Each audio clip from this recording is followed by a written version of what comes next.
If I'm setting a comp, the first thing you do is you choose your holds. And having good holds, stuff that is inspiring, stuff that is different, that doesn't look the same as everybody else's, is always the key thing. So as setters, if there's something new, there's something exciting, something we haven't seen before, something that we haven't played with, that we want to experiment with, then that's kind of what inspires us. You could say like a route setter is like a conductor with an orchestra, and they've got lots of different stuff. They've got a climbing wall, they've got holds and volumes, and the idea is to bring it all together to make something which is beautiful.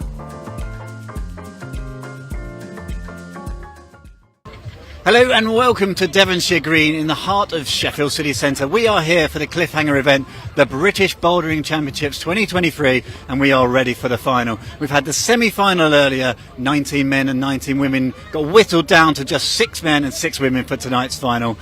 It's going to be a spectacular show here in an amazing location. Let's find a little bit more about who's the runners and riders and some of the people involved in this event. Okay, we're here with one of the route setting teams, Zoe Wood. Zoe, the route setters are pretty much responsible for the results and the show itself. How did you and the team end up being on the team here? Well, I guess it builds up over a few years. We've all done you start off doing team trainings, and then maybe some of the lower level comps, and then there's this pool of national route setters, and then Max, who's the chief, gets to pick his team out of this little pool of us. And how many of you on the team here to set this event? So there's 5 of us, yeah. 5 setters, and preparation, what goes into setting an event like this? Well, so we basically set around a day, and in terms of setting and testing, we probably only spend maybe a couple of hours putting the boulders up, and the rest of the day is climbing it, lots of tweaks.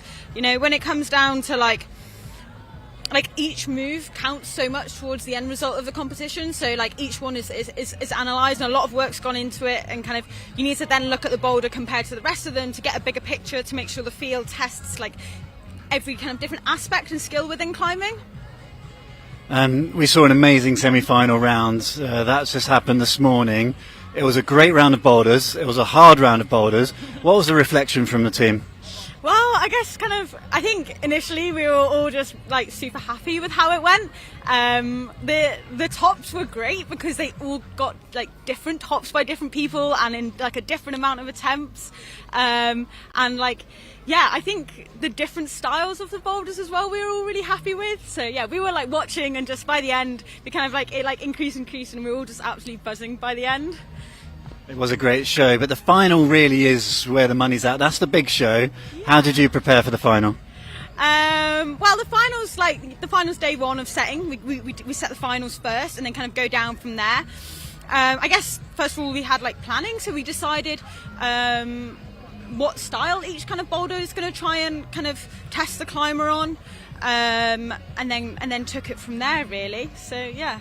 So obviously you've set these well in advance. I believe these boulders were set Wednesday on the first day here. We're now on Sunday. You've seen the semi-final round. Yeah. Have you made any changes going into the final? We haven't made any changes, and I don't think we're going to actually. We made a few changes last night for semis, but nothing major. And we're pretty confident based on the last results that what we set is going to be the right level. So yeah, we'll just have to stand back and watch and see what happens. Okay, obviously you are a passenger as soon as the final gets underway. 2 questions. Best outcome for you?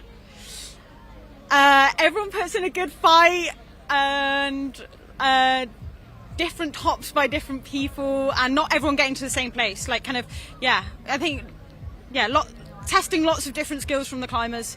We're going to see, aren't we? I don't know. It's an incredibly difficult job to be a route setter here at the British Championship. Zoe, thank you so much, and best of luck for tonight's final. Thank you. Thanks for having me. Okay, we're here with Billy Rydell, athlete from the semi-final round. Billy, it's a classic event here in the heart of Sheffield. What keeps bringing you back each year? I live in Sheffield, so I'm just around the corner, so it feels like a bit of a home event for me to be here, and I tried to sort of walk away from competitions this year, and I just can't quite do it. I still just love being here, so turning up to be in front of the Sheffield crowd. Nice. Obviously you were in the semi-final round. I think it was 8th that you ended up is just outside finals. How was that for you? A bit disappointing or a good battle? always a little bit disappointing when the margins are small and you're just outside, but I kind of knew when I finished the round that I hadn't really climbed quite well enough, so I was okay with the result. They're letting people go back on the boulders now, and I've just managed to do a couple more of them, so give myself a little slap on the wrist for that. But I had a lot of fun out there, and I got to have a good fight on a couple of the boulders, so when you get that opportunity to feel like you sort of gave a lot to it, it's hard to say it's a bad experience then. Yeah, especially when you're in front of the big crowd here as well. They seem to really be quite knowledgeable. Exactly, yeah. On the third boulder, I got myself all tangled up, and it maybe would have worked. I ended up too tired and out of time in the end, but like the crowd appreciated it, and I felt the energy from them up there. So even though it wasn't a top, it was still a cool moment. The setting is obviously like the fundamental element of any climbing competition. How was the setting in the semi-final? For the men's, I actually thought it was really good. We had one boulder that was a little bit easier that you basically had to do, and then doing one of the other 3 boulders got you in, which to my mind I think that's how most of the athletes want it. They want to be able to have a few different opportunities to fight hard and sort of show their quality, so 2 thumbs up to the route setters from me. Going into the final then, 6 men and 6 women competing over 4 boulders, and quite a mixed bag of athletes in there. There's a few dark horses and a few younger athletes. Any predictions going forward to tonight? On the men's side, I think it's really open actually. Diane and Jack McDougall have been doing really well on the international circuit this year, so they're definitely ones to be looking out for. We've got Ty Landman making a return. I think he won the competition 6 years back, hasn't been doing competition since, and has just like turned up out of the woodwork and made finals. So if the boulders go his way, I'd never write him off. On the women's side, I'd say on paper the favourite would be Holly Tootill, but she didn't win the semi-final round. Thea Cameron had a really good round, so I think it's pretty open on that side as well. All right, it's set to be a great show tonight. We've heard from the athlete, and now we've heard from the route setters as well, and let's see what goes down.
And welcome back to the British Bouldering Championships back here in Devonshire Green, right in the heart of Sheffield City Centre. Mike Langley here, joined alongside me by British team athlete Michaela Tracy. Michaela, it's been a fantastic semi-finals just this morning. The crowd is building nicely, there's a lot of anticipation in the air. Good cool conditions for some hard moves and some amazing looking boulders in front of us. Just want to go back and just reflect a little bit on what we saw this morning. Tricky round, but a very good round, a very effective round in terms of the results, but the climbers had to put their bodies on the line a bit out there. Yeah, I think the semi-final is definitely one of the more exciting rounds because there's a lot of action going on and some really hard boulders. Not that many tops, as you can see. Yeah, you can see it there. We were trying to get 19 climbers down to just 6. It was Jamie Jenkins who squeezed in 6th position, as Michaela was saying there. Just one top to get through to the final here today. Out of 4 boulders, that does equal a hard round's work. I do wonder what sort of effect that's had on the athletes going into the final. But Tyler Landman squeaks in 5th place. 32 years old now, Tyler Landman, hasn't been competing for a long time, so yeah, a lot of people really excited to see Tyler making through this final, making it through to the final.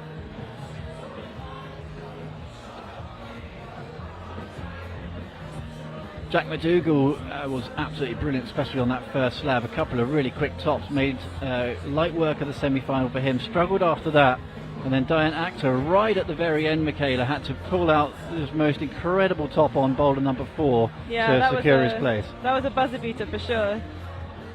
Aidan Dunn after that, really good start, and then right at the top of the list, Sam Butterworth. Has been competing in the European Championships this year and showed that class to go through in top spot. Yeah, I think it's a little bit unexpected to see Sam Butterworth in the top spot, but yeah, definitely a really good round for him. Moving on to the women's semi-final results, Gwyneth Utley, such a great outdoor climber, but finds her way back into another finals at the British Championships, and again a low scoring round. Results quite similar in some ways to the men's competition. Yeah, just one top was enough to get into the final, which is that's pretty incredible. Yeah, one top, but the zones, attempts to zones definitely helped as well. Louise Flockhart after her in 5th position. Jenny Robson-Lee, great to see her back with those 2 tops earlier. She kind of put in a lot of work early on in the competition and then struggled a touch after that. Yeah, but she was close on all the other boulders as well, so... And another climber whose pressure was really on during that semi-final round was Holly Tootill, really many people's favourite going into this competition, a previous British champion.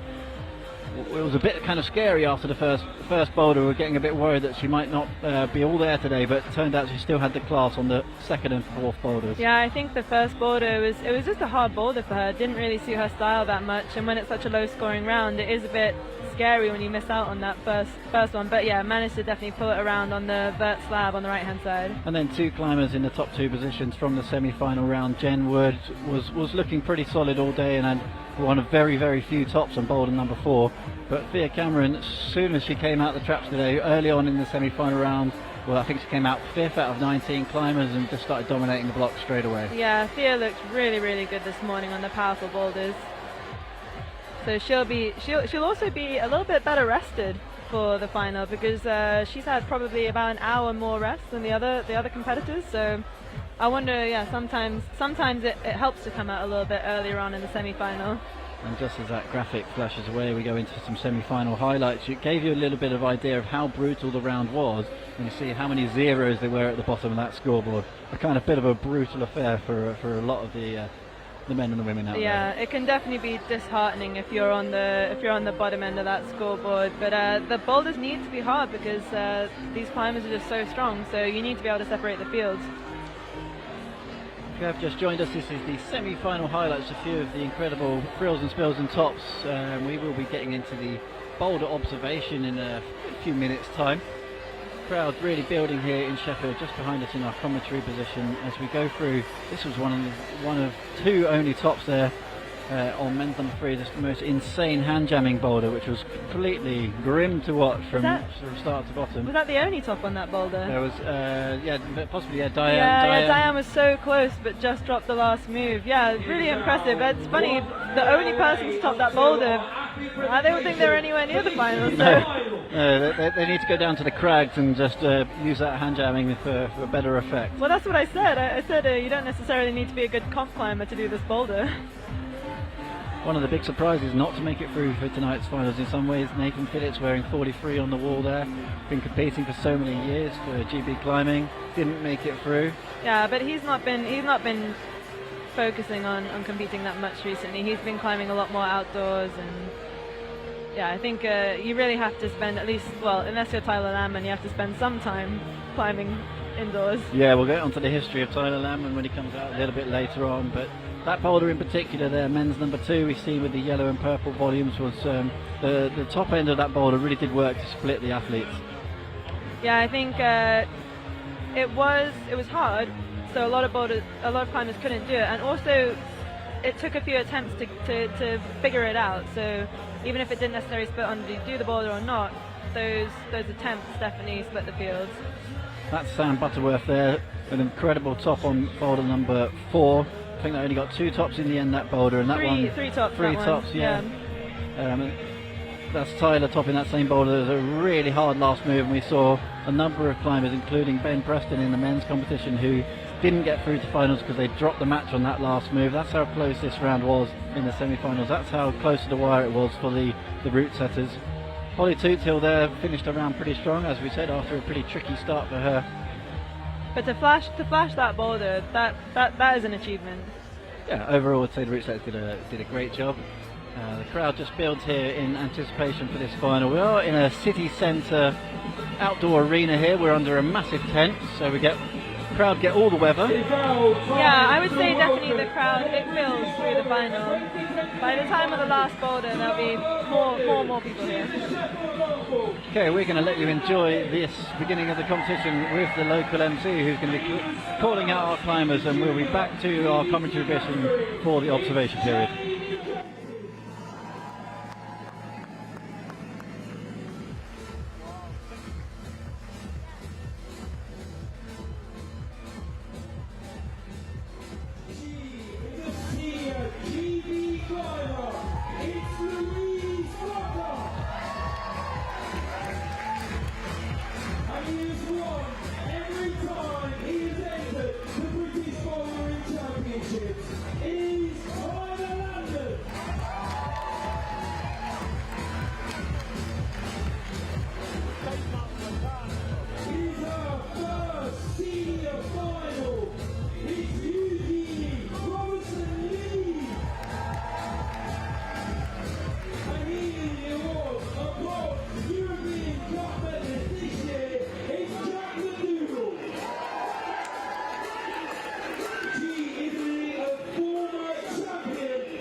There are your athletes there. 6 men and 6 women make it through to this final here in front of an ever-increasing crowd in the city centre. Michaela, 2 minutes observation per boulder. You've been in this position many times yourself. Talk us through it. Yeah, so I think the idea with this 2 minutes is that you just need to gather as much information about the boulder as you can. The final is a little bit different to the semi-final in that you have quite a lot of time actually before you actually have to climb the boulder, unless you're the first climber out. So what you can do is you can look at the boulders, gather as much information as you can to then think about later, see if there's any bits you're unsure about, so you can work out the beta while you're sitting in isolation, just waiting to come out. The boulders in the final might not be necessarily as physically hard as the semi-final rounds, but they're a lot more sort of tricky, and I think the hard thing is figuring them out and being able to execute them under the pressure. So yeah, this time is actually really, really crucial. And obviously the interesting thing, if you are new to climbing competitions, is the athletes are direct competitors, but they do get to work together to figure these moves out. As Michaela was saying, they are called boulder problems for a reason. Women's one is going to start on the right hand side of this very long, sort of around 35 metres long bouldering wall here, 4.5 metres high. Women are going to start on the right hand side on the orange volumes there with the blue screw-ons. One of our route setters, Zoe Wood here, who we saw at the top of the show. She is the route setter of this one. Obviously, this is the men's one we're having a look at on screen at the moment. Men's one, a really kind of modern pull and jump to start onto the ledge, and then some horrendous looking screw-on undercuts under that big black volume. The zone hold is obviously worth noting out left before a couple more dynamic moves and a bit of a roll over to the top of the wall. Really powerful start to the men's competitions, and a lot more show than what we saw in the semi-finals potentially. Yeah, I think the semi-final was it was a bit of a mix between sort of slab climbing and then also more traditional climbing. Not that many dynamic moves. But yeah, you see here straight away you've got a big dynamic move. It's possible some of the climbers may try to do this statically, but we've been told by the route setters that probably will not work. But you know, you never know. A lot of the time climbers do manage to make something work that the route setters haven't thought of, so yeah, it'd be cool to see what they do. So the climbers have observed boulder number 1, that's what they're running around on the mats for. They're working their way to boulder number 2. Men are going to be on the far right hand side, so it's their turn to have a look at the slab on the far right. Honestly, when we observed this one, I thought it was a female boulder. I don't know why. Yeah, no idea why. Can't help you with that answer, I'm afraid. Women are going to be on the left-hand side. They start with some finger locks in this crack. So the men's had some horrendous crack climbing in the semi-final round, and I was told by the route setters now the women's turn to get involved in the crack. So yeah. Hopefully this one won't be quite as much as a blood sport as the men's was. It was being more of a controlled finger lock than sort of a jumping hand jam. Yeah, we're told this is a ring lock, which is a sort of technique where you make like a circle with your finger, and then that makes it able to pull on the crack a little bit better. Not many of these climbers are outdoor climbers, not many of them are trad climbers, not many of them looks like she might have seen the ring lock though. But I don't know how many of them will be practicing this technique, so it'll be easy. I mean, it'll be fun to see. Fun in a masochistic kind of way potentially, but yeah. But just watching the athletes observe the boulder there, you kind of instantly the hands look like they're going into the right position. So some of them. Yeah, time will tell, but hopefully it's a position that they're vaguely familiar with. As Eugenie Lee there, looks like it's almost wide enough to get an entire hand into. So hand jams are hand size dependent as well. It's not just distance between holds, it can be hand size dependent. Yeah, I think that's one of the things I don't necessarily like about crack climbing in competitions, because if you have the wrong size hand, sometimes there's not really that much you can do. So I think that's a little bit unfortunate. But I think you can make this work even if you do have small hands. You just have to use a different technique.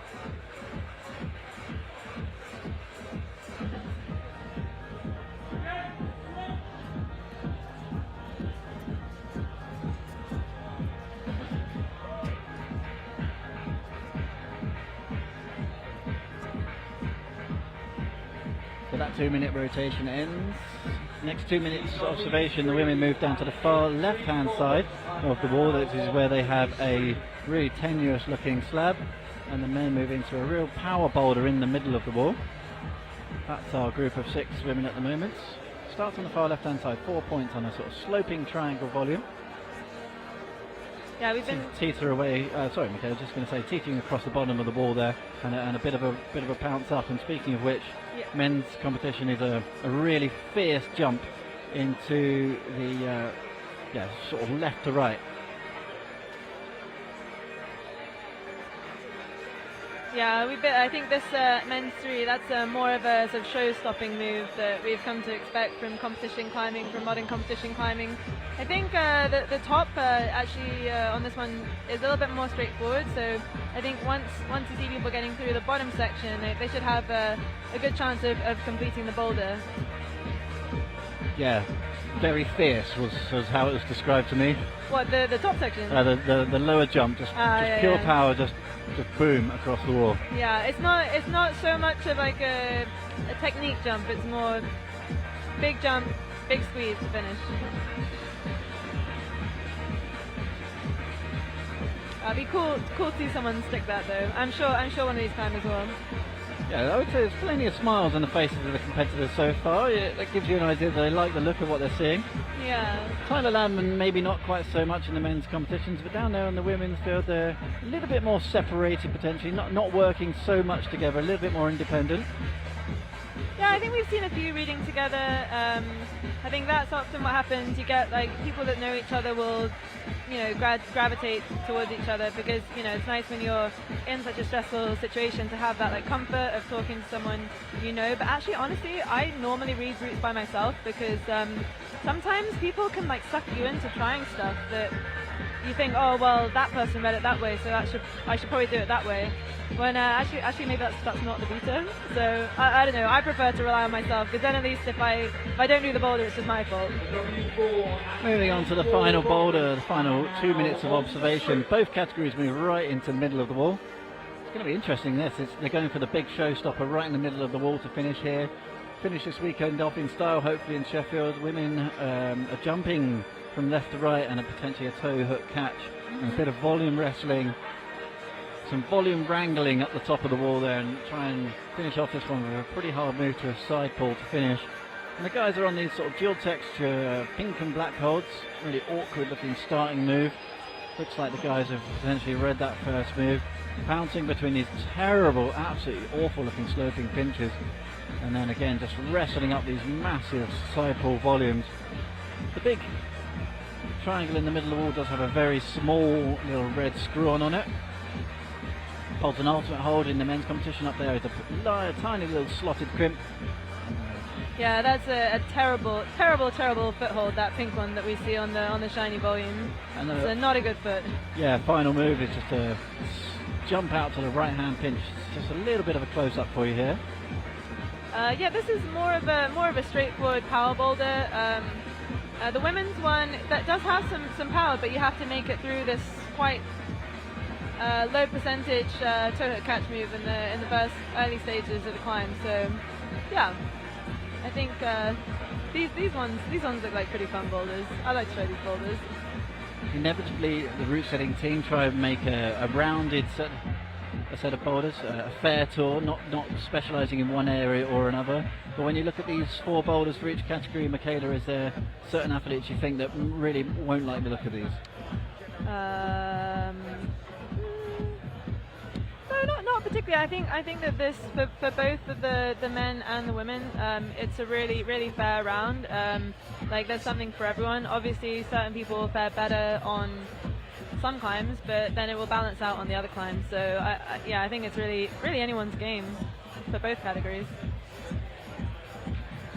Right, the scene is set nicely here. The athletes will head backstage for around 10 minutes just to get themselves ready. The boulder observation is complete. Please don't go anywhere. Get yourself that tea, beer or soft drink.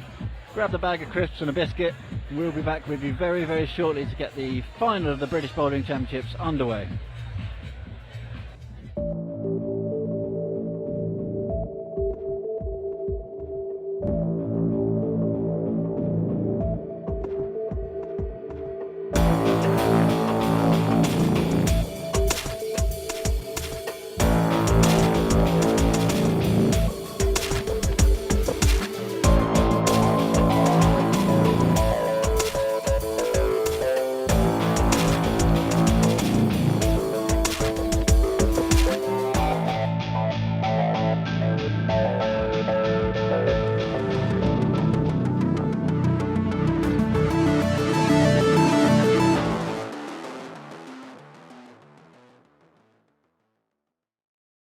Lots of people consider the outdoors as a free space that's open to everyone, but for a lot of people it really doesn't feel that way.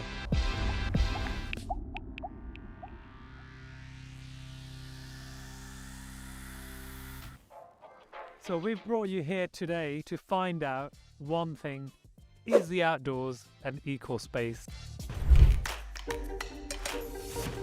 Take 3 steps forward if you have no sole care responsibilities. I found it really difficult to get my kids outdoors because I can't afford the equipment for them. Take 3 steps forward if you have access to a vehicle. I have to rely on the unreliable public transport. Take 3 steps forward if you've never had a disability or a long-standing health problem.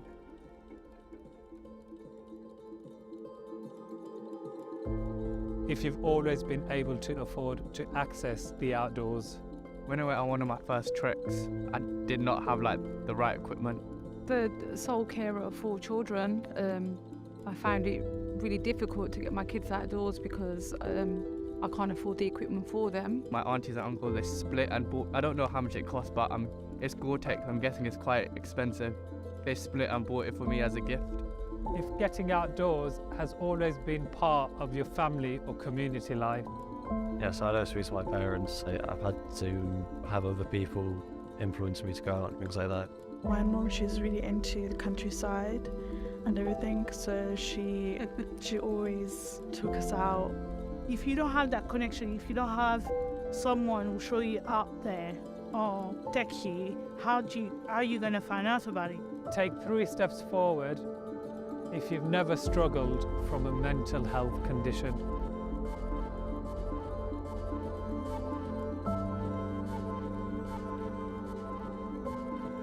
Take 3 steps forward if you always see people like you in the outdoors. Sometimes I'm the only black person in the outdoors, and when I go climbing, most people often ask the question, "You're a climber?" Like when I go outside, I don't see people like me. Take 3 steps forward if you find it easy to find kit in your size.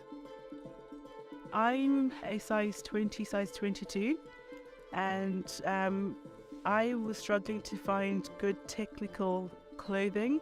When the weather conditions get tougher, you're actually putting yourself at risk. I started looking at mountain rescues, and a lot of it was down to people not having the right clothing gear. And actually, for me, it's because I can't get it. It's not that I don't want it, I just can't get it. Now look around you and see where you are.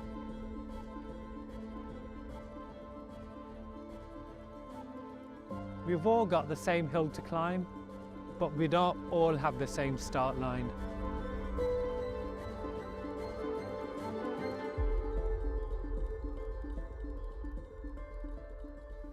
I'm very conscious, and particularly in a way that I wasn't years ago, that I have been very fortunate. There's quite a gap.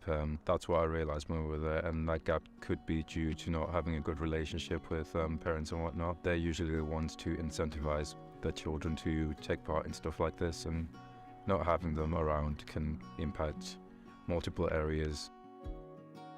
I want to give myself a big pat on the back for the resilience that I've sort of displayed in my life. Actually do make the effort to be in green spaces despite whatever, despite the challenges I have to kind of make that happen. I make it happen, but I'm proud of the fact that my daughter was a couple of steps ahead of me. Today I genuinely feel bad. I think we're all happy to kind of operate in our own little world, aren't we? And we just kind of, I'm going to go out for a walk, and you don't really take the time to think about the fact that actually there are others that would possibly like to do this and they just can't. Yeah, absolutely, access is not available for everybody, not in the way it should be. There are a multitude of invisible barriers to the outdoors for many people, which disproportionately affects marginalised communities in society. An estimated 2.1 billion in health costs could be saved if everyone had good access to green space. The pleasure and the life-fulfilling experiences one can have. I'm just so sorry that it's not so easy for others to experience the things that I have, and it'd be great if more people had those opportunities. Please share this video to show your support and help us push for an outdoors that is truly accessible to all.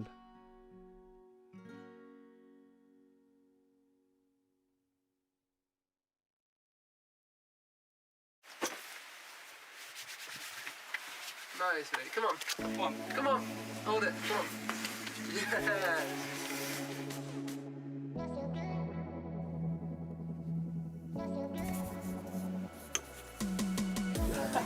Got it. Get on it. Come on. Come on, Ian. Yes. Yeah.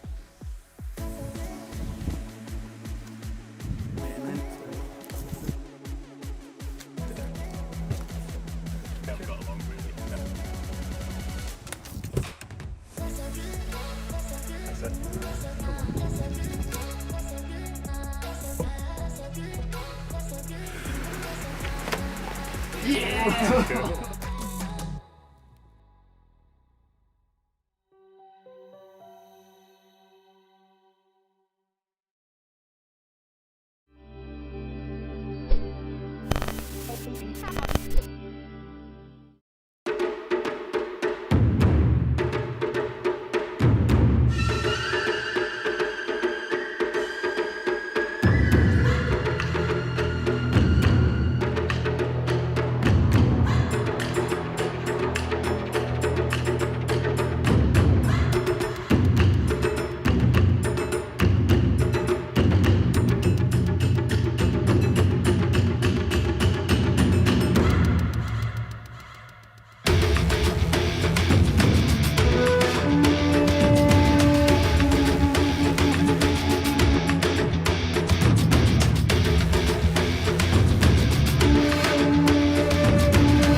I think I joined the BMC when I was about 11 years old, so I could compete for, or try to compete for GB and enter all my regional competitions that I was so excited to do.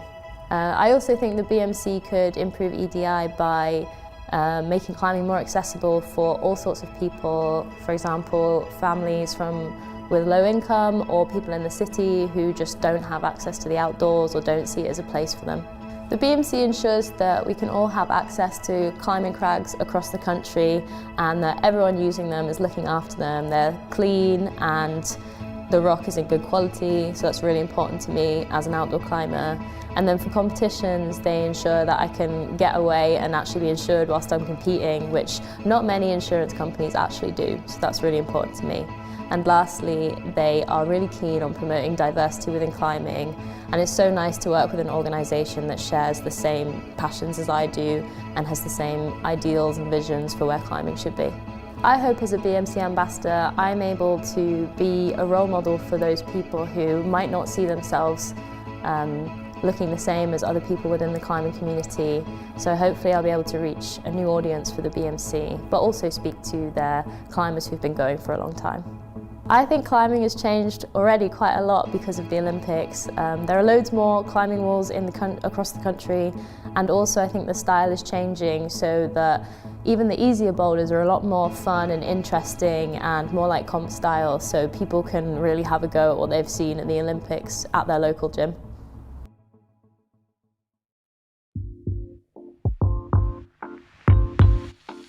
Hi there, hello, and welcome to City Climb, where we take a look at our favourite climbing cities, sing its praises, and tell you why we love it. I'm Amy. And I'm Ness. And today we're here to tell you all about Sheffield!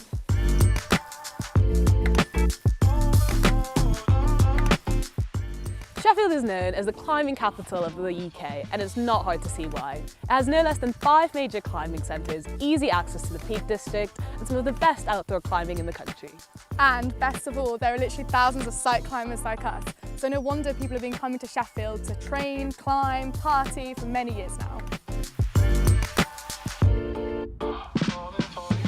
So let's take a look at the indoor climbing walls. We're here at the Foundry Climbing Centre, which opened over 30 years ago and pretty much launched modern day climbing.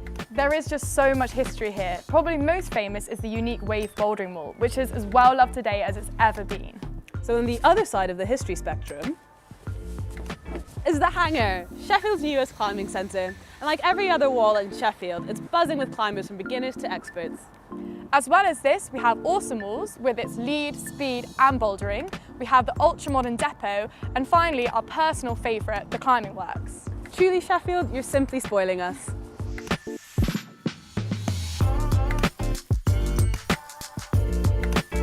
So as a climber, why do you love Sheffield? I just love the whole community of it. There's so many people that you see every day, and like everybody knows everyone, so you always have someone to go climbing with. And of course the Peak District is just right there. So if it's a nice day, you can just nip out before work and have a great time. How important do you think the Sheffield climbing scene is? Well, I'd say Sheffield is the mecca of UK climbing. Yeah. I've been climbing for around 7 years in Sheffield now, and everybody's really friendly and it's just a lovely place to be. So how do you find the walls in Sheffield? I mean, I've really been enjoying climbing recently. I've had membership for about a month and a half, and I've been coming like every other day, kind of 3-4 times a week. Yeah, it's really good.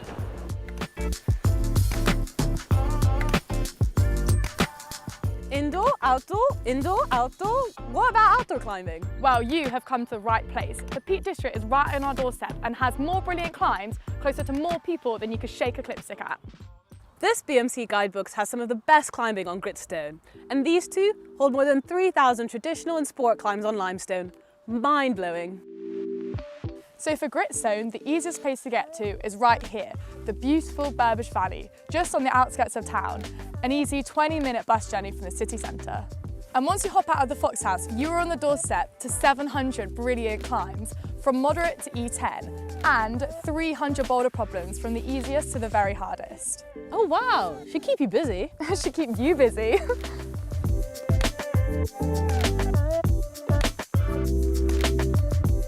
And for sport climbing, it's only a quick hop down the hill to Horseshoe Quarry, with over 250 climbs in the 5s, 6s and 7s.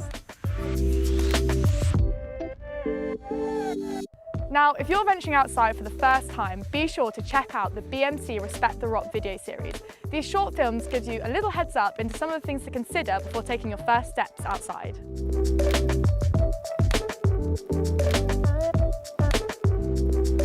So a great way to start getting outside is by joining a club. And today, we're joined by Jen, the president of the Peak Climbing Club. So Jen, what could we get out of joining? So it's a really good opportunity. It's sociable, you can get out and organise meets, you can learn new skills, and it's all about joining the community. Oh, sick. And can anyone join? Absolutely. Whether you're starting out, it's for everyone. Everyone's welcome. Oh, I think we're definitely sold.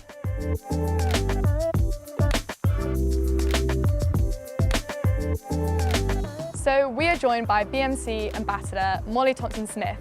So Molly, what attracted you to Sheffield? Well, I moved up from London a couple of years ago, mainly for the climbing community and to be close to the Peak District. Oh, nice. And so how are you finding it so far? Yeah, I'm loving it. I'm still here.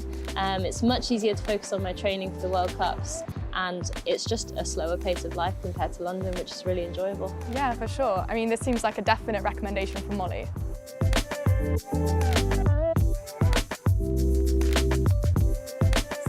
have it, a little taste of what Sheffield has to offer if you're a climber. For more information about the walls, climbing outside, the clubs, and all the work the BMC do, be sure to check the link in the description. We've been living and climbing here now for 4 years, and we've got to say that for us, it's a thumbs up Sheffield.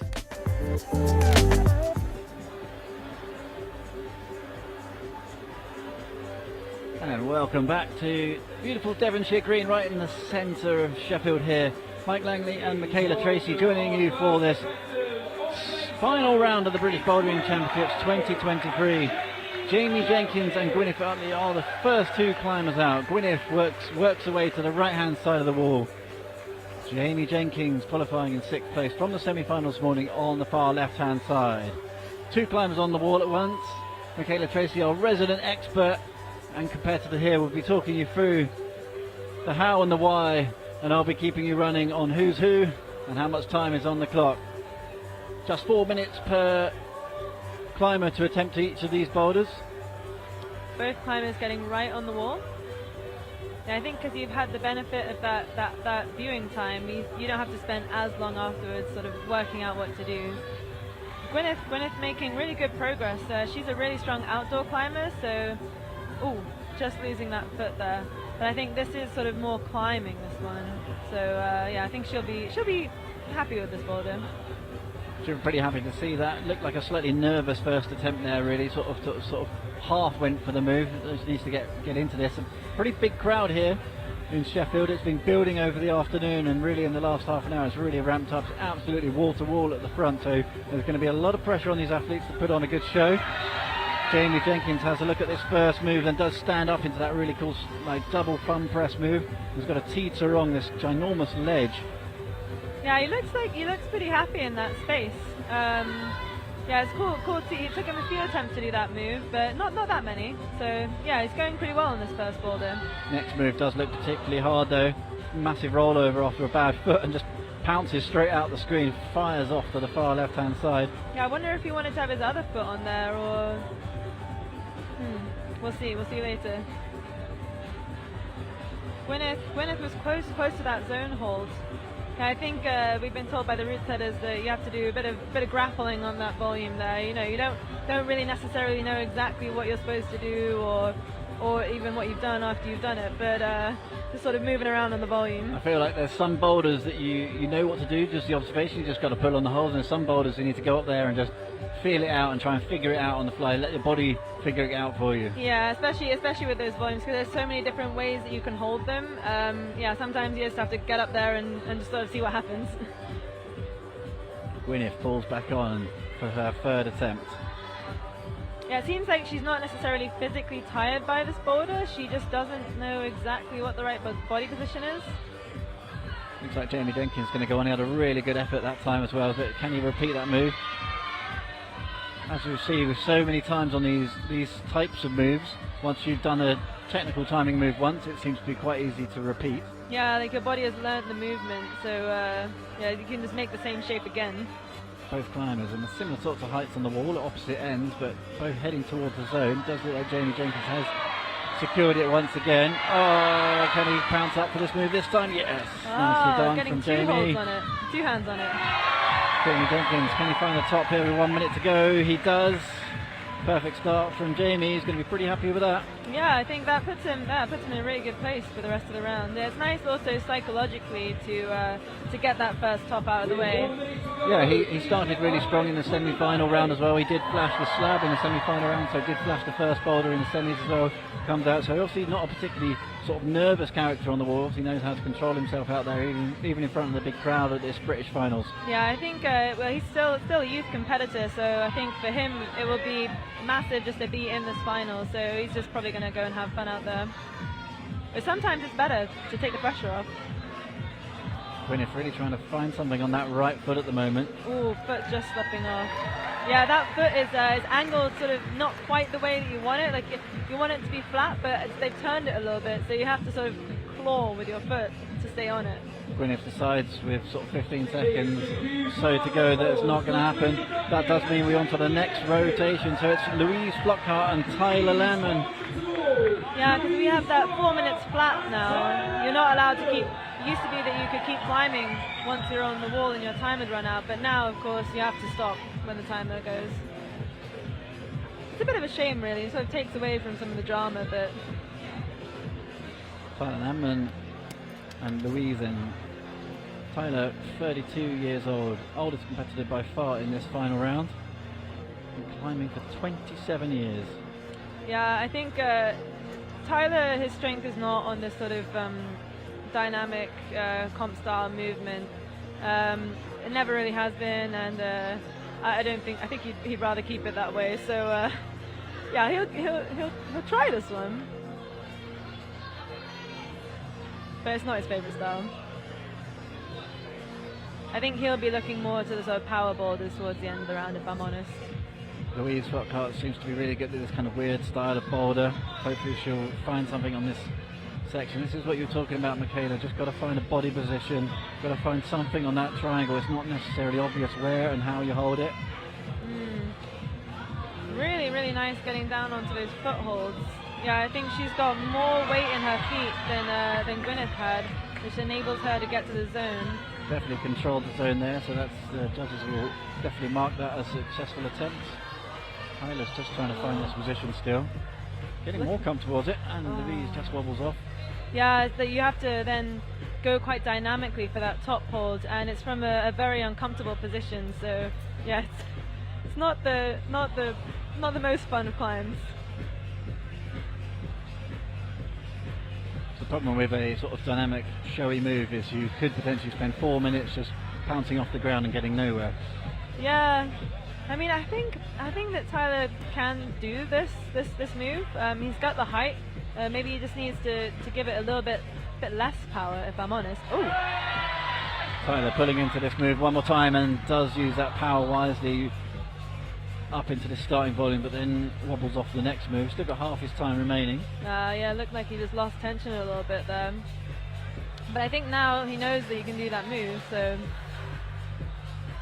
Okay, he'll spend a lot of time with Tyler. He said he spends most of his time at the moment road cycling, hence the epic tan lines. Yeah, it was really impressive to see him in this final, to be honest, because he has spent a lot more time cycling, and also he's studying to become a doctor at the moment. So I think he's been doing his exams and also working as a junior doctor or trainee doctor. So pretty cool to see him in this final.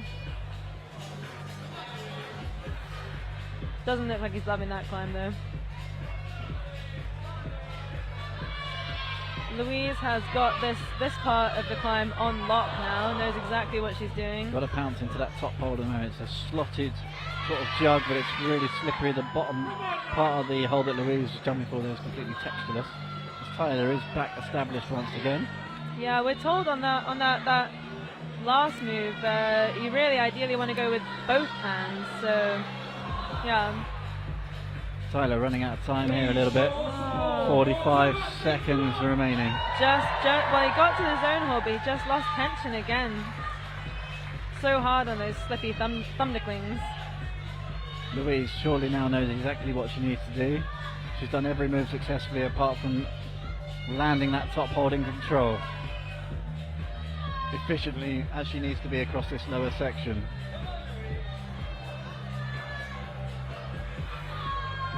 Really nice route reading there from Louise. Dropping them back down the left hand initially there just to help her move across. This is it then for Louise. She's going to have to get a move on. Got to go all or nothing. The one hand again.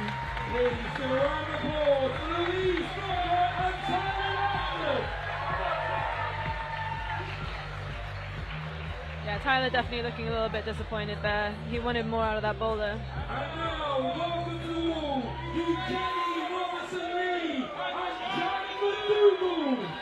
Next climb is out as Tyler wanders off the mat, looking particularly unimpressed with that. Jack McDougall, very exciting to see him. He really does love the jumps, this sort of style, so that could suit him in this next boulder. And then we have Eugenie Robinson-Lee, 8th time at the British Championships, but first time making a final, so really good for Eugenie to get through here. That was her goal for the weekend, really, was to get through to the finals, and she's done that and done it well. Yeah, I think it's been in the post for her for a long time, so yeah, it's cool to see her realise that here today.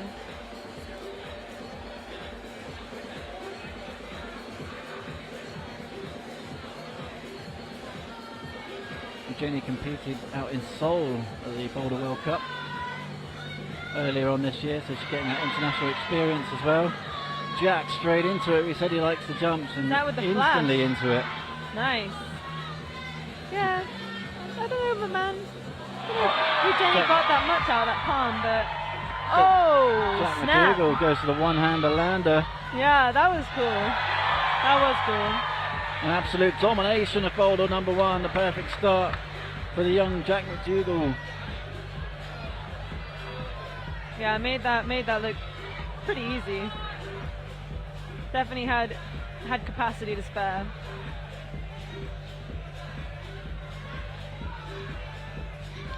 Jenny, actually, that top hold looks pretty close for her.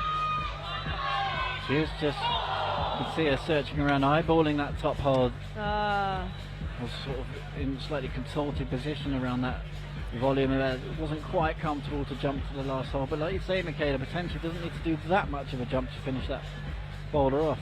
Yeah, I mean, she almost looked like she could have gone up with her right hand, but it's hard to tell with the camera.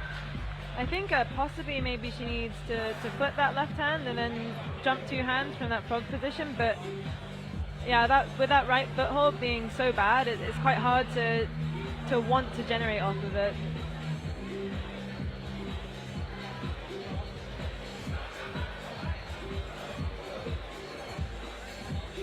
I think she knows that she can do this boulder now, so I think she's taking a little bit of time to rest and compose herself, and I think hopefully make that next attempt count.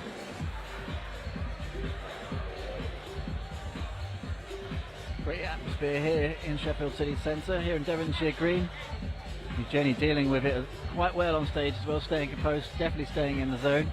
Yeah, she's a pretty cool customer.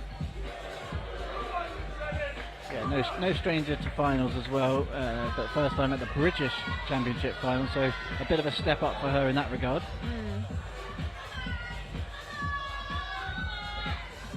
Basic crimping at the bottom of that lower triangle, and then a Gaston on the left hand. Yeah, making that first part of the climb way more efficient than last time. Looks like she might just go straight for the top hold here. As you said, Michaela, just fumbles it though. It's kind of a letterbox up there. Got a little bit of element of precision is required. Yeah, I mean either you have very, very strong sort of pinch strength, or I think you got to get 2 hands on that hold. But it's hard to get 2 hands from that position because you're so out of balance. She's going to have one more attempt. Potentially going to be powering out a little bit with already 3 minutes of climbing under her belt. And she's got something left here. She's been so close to this top hold a couple of times now, Eugenie. Big moment here with 15 seconds remaining.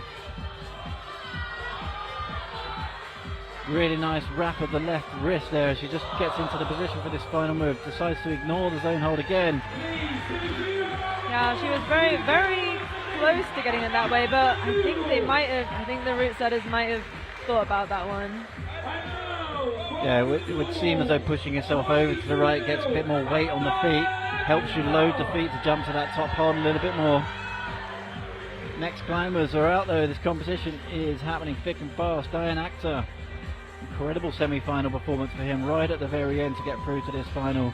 And many people's favourite here, Holly Tootill, qualifies for the final in 3rd position. Has done 6 British Championships before, but you have to say, Michaela, she looked a little bit tired in the semi-final. She did look a little bit tired in the semi-final.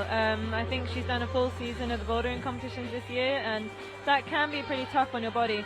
However, I would also say that the climbs in the semi-final that she struggled on were more sort of burly, big pinching, and this is a little bit more technical and smaller holds, and I think actually this climb could suit her really well.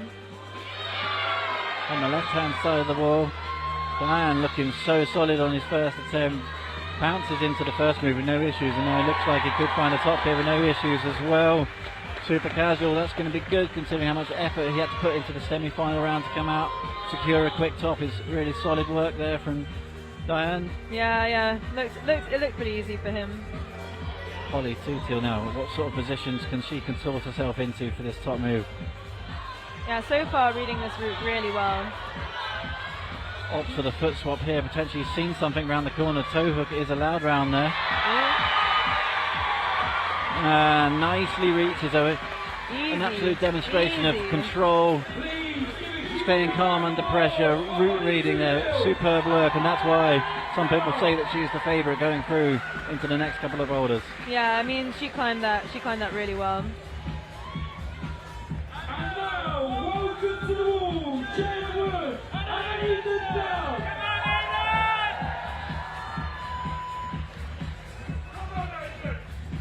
Got those sticky fingers, didn't even need the two hands.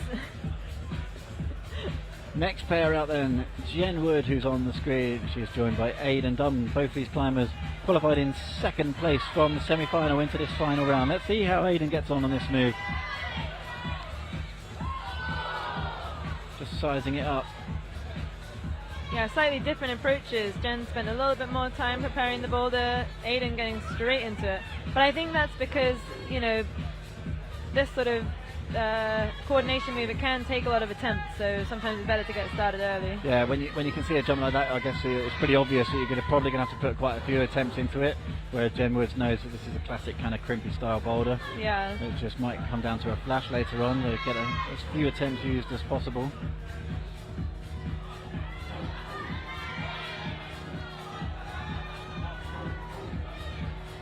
Not quite finding the right body position, but still looking good on the boulder. Aidan gets that move done after quite a few attempts. Oh, is Jen crimping a screw hole? Oh, she had two hands in that hold as well and still dropped it. Really unlucky there for Jen Wood as Aidan Dunn fires over. Looks like that move out to the right. Super cool move. Does seem to be working for a lot of the athletes now. Got to keep it under control. He's just smearing his feet on that large volume. Aidan Dunn joins the others with a top on boulder number one. Yeah, it didn't look too bad for him in the end after he'd done that first move.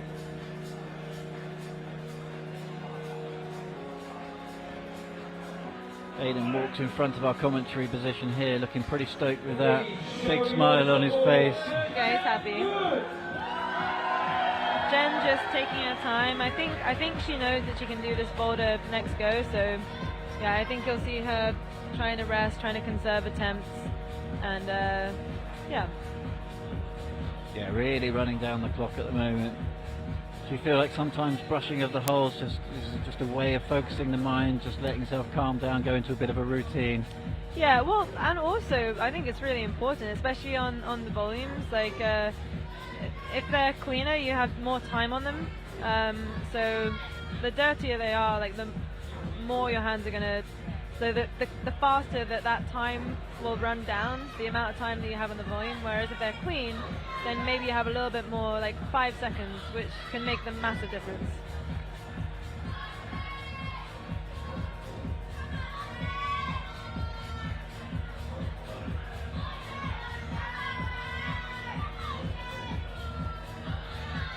Jen Wood then with 1 minute remaining. She will know that this boulder has already been topped. Yeah, and she'll know that it was done pretty quickly as well, so. Yes, look at that left hand into the screw hole of the volume. Particularly gnarly and dirty stuff there. Can she hit it and stick it this time? Goes up with the left hand. No texture on that hold, remember. Gets it done, lands the letterbox. Nice. Slotted jog, yeah, really good battle there from Jen Wood. Crowd appreciated that one. Yeah, I'm not sure how I feel about that screw hole, but you know, if Gotta it's do what there, you gotta do, hey? Yeah.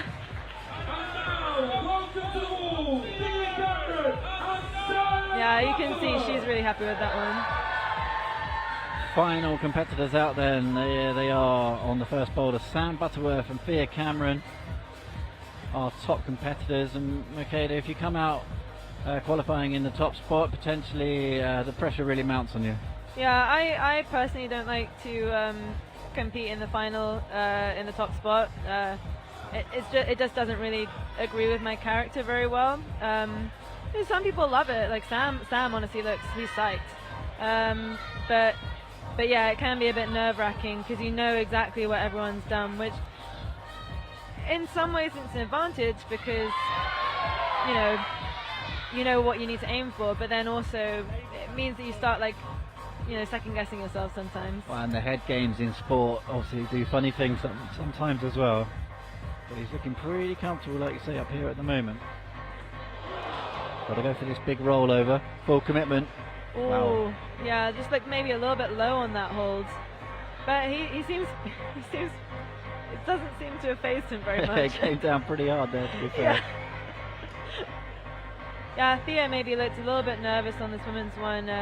So same as Gwyneth, we saw her foot just kind of slipped off that volume. Maybe she wasn't quite weighting it enough. Just trying to overpower the boulder as opposed to like climb it. Yeah, just got to take deep breaths. It's hard sometimes when you are so strong.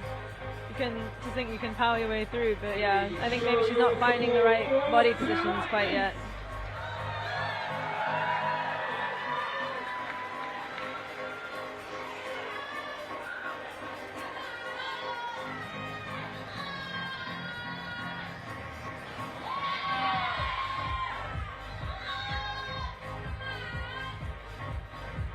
Sam Butterworth then back into this position as Thea Cameron looks for another attempt with 2 minutes to go. Sam knows what he needs to do on this next move now, just got a full commitment. Same technique for a better result this time for Sam Butterworth. It looks like he might be able to join the others on the one top club on the first boulder. Yeah, that was borderline. Yeah. Yeah, just as he jumped out left there, it was touch and go for a second. Yeah. Looks like Thea Cameron has figured this one out now. Just got to find those body positions and kind of relax into that zone hold. Yeah, ideally she wants to drop down a little bit more first. Yeah, she looks a little bit frustrated.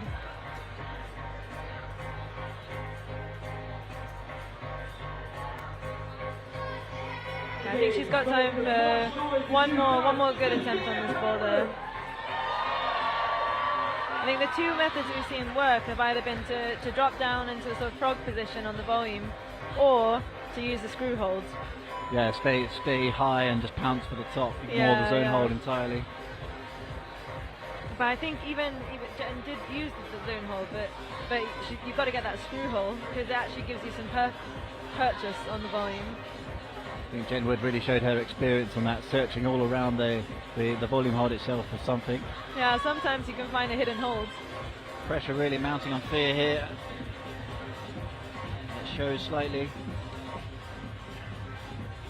Yeah, I think it's difficult when you've qualified in first and you come out and find the first boulder a little bit more challenging. I think she's got one more attempt on this one, and then she'll have to maybe go back and see if she can re-center herself.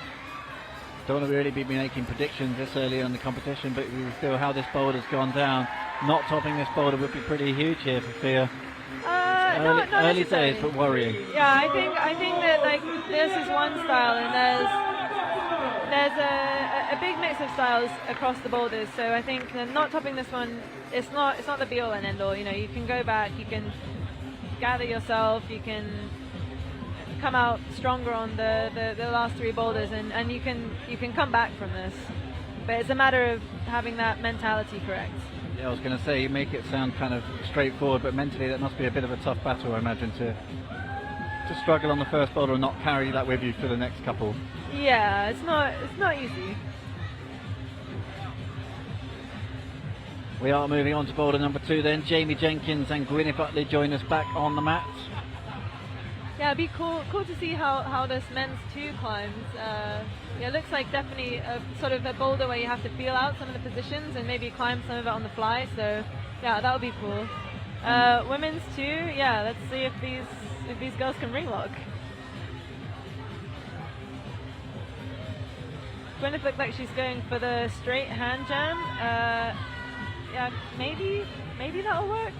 Yeah, she looks like she's almost tall enough to reach that from the lower foothold rather than sort of jumping into that position. Ooh. Full stretch for Gwyneth does make it work. Yeah, nice. I don't think necessarily that was something which the root setters really saw, but she is very tall. tall and seriously strong, making nice work of that right toe hook. Going to jump into this double Gaston move now. Yeah, she's doing really, really well on this boulder, actually. Really powerful fight here, and just trying to find something on that left toe, just a tiny little toe lock. Trying to get something out of this set of cracks. Really good battle here from Gwyneth Utley.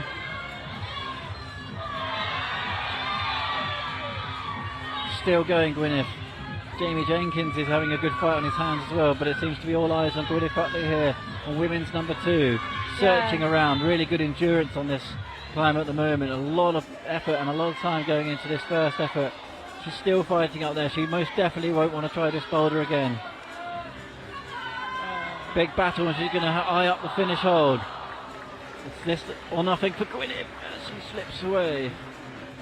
So really, really good climbing from Gwyneth on that one. Yeah, I might have to eat my words on this boulder. I thought it was like, I thought that we weren't going to see very many tops, but maybe it's not as bad as it looks, or maybe Gwyneth is just really strong, which she is. So we'll have to see as the round progresses. Yeah, she'll be disappointed to fall off that top move though, because it was a big battle to get up there, and it probably took quite a lot out of her. Yeah, and she's used a lot of time as well, nearly 50% of the time on the first effort. Yeah. Yeah, I mean, to be up on a boulder like that for almost 2 minutes, it's a long time.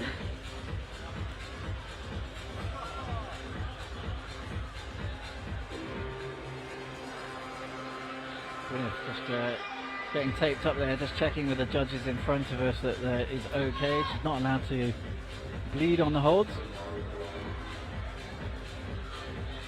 See our leaderboard in the men's competition, just in a slight lull of the action here between Jamie on the left-hand side.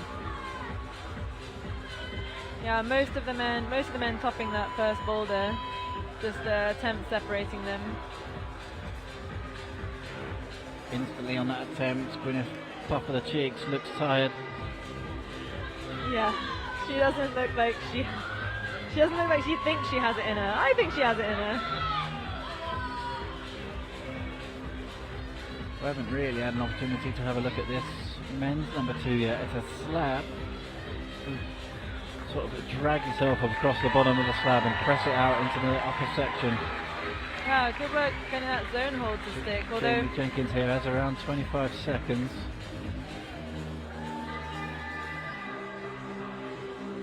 yeah, that foothold does not look very good.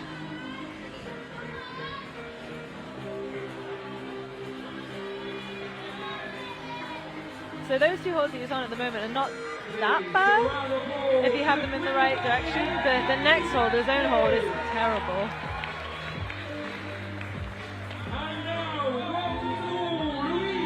Into the next rotation, and on the second boulders, Tyler Lamont and Louise Flockhart.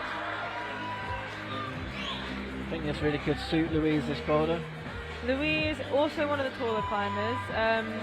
She did look like she had the right idea with the jams earlier, so yeah, I think maybe she might be good in the jams. Yeah, I think she was very close on the first boulder, so she'll want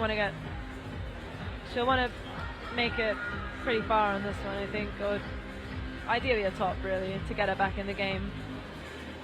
Louise. Tyler as well. Tyler really needs to top this boulder, I think, especially for his mentality as well. Yeah, Tyler didn't get a top on the first boulder, so like you say, Michaela, it's going to be needs to get across this one and get it done pretty quickly. As Louise, you can see her just twisting the hands in, locking the fingers. That's called finger locks. And she looks pretty comfortable there, but Yeah, it doesn't look like she's moving anywhere. Up and down that one a couple of times now. Yeah. Opting for a different method. It's kind of weird, that first move, actually. The way that Gwyneth ends up just stretching for that second hold. Yeah, so I think she had her hand the other way around, whereas Louise kind of put her hands in that way and then tried to change around, but it didn't really, like, having to change your hands is then quite difficult.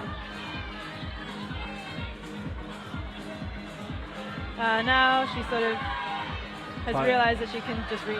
And Tyler campusing across that lower slab section, opting not to go for the high foot, just using that overpower that he's got. Yeah, I don't know. look like a very good situation for him. Louise now engages battle mode. Yeah, Louise actually really looking good on this boulder now.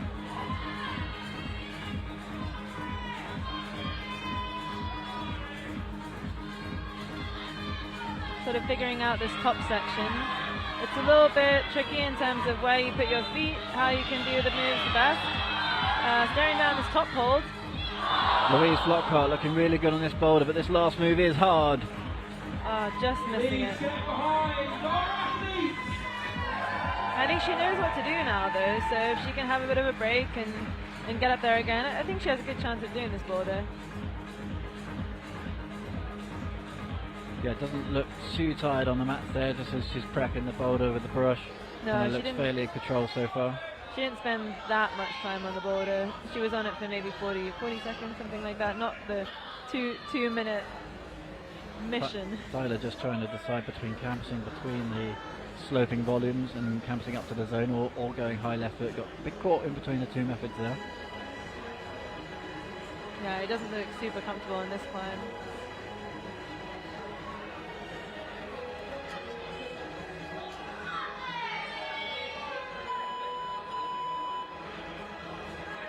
I think if you haven't necessarily been practicing those comp movements, I think the style in the final can definitely be a bit more challenging.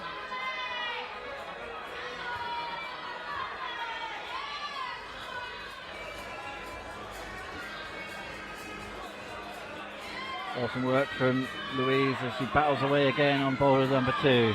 Louise looking a lot more smooth this time, although almost slipping there. Yeah, feet just skidding a little bit, just trying to find the appropriate positions. Tyler Lamman has walked away, so it's all eyes on Louise. Looking tired on this boulder now, and does drop. She looked like she sort of forgot what she did with her feet there. It's like, I think last time she had it as a pressing on the foothold, and then that time she was trying to do a toe hook. So yeah, it was a little bit different, and it didn't quite work for her that time. The atmosphere here in Sheffield City Centre is absolutely buzzing. It's wall-to-wall people. It's a huge sort of amphitheatre of a field here in the city centre. And Michaela, you've been on these mats many times. You've won this competition. Give us an idea of the atmosphere.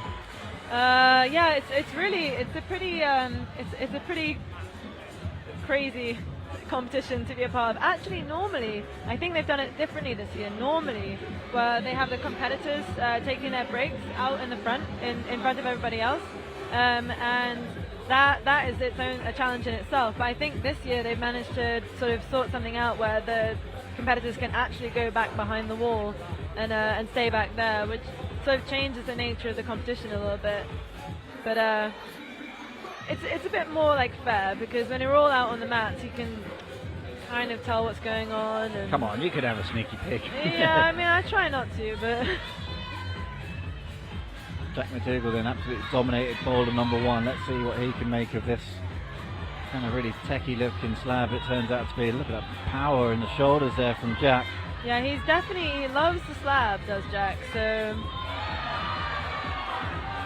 Has made that European Cup final recently in Chambéry, France.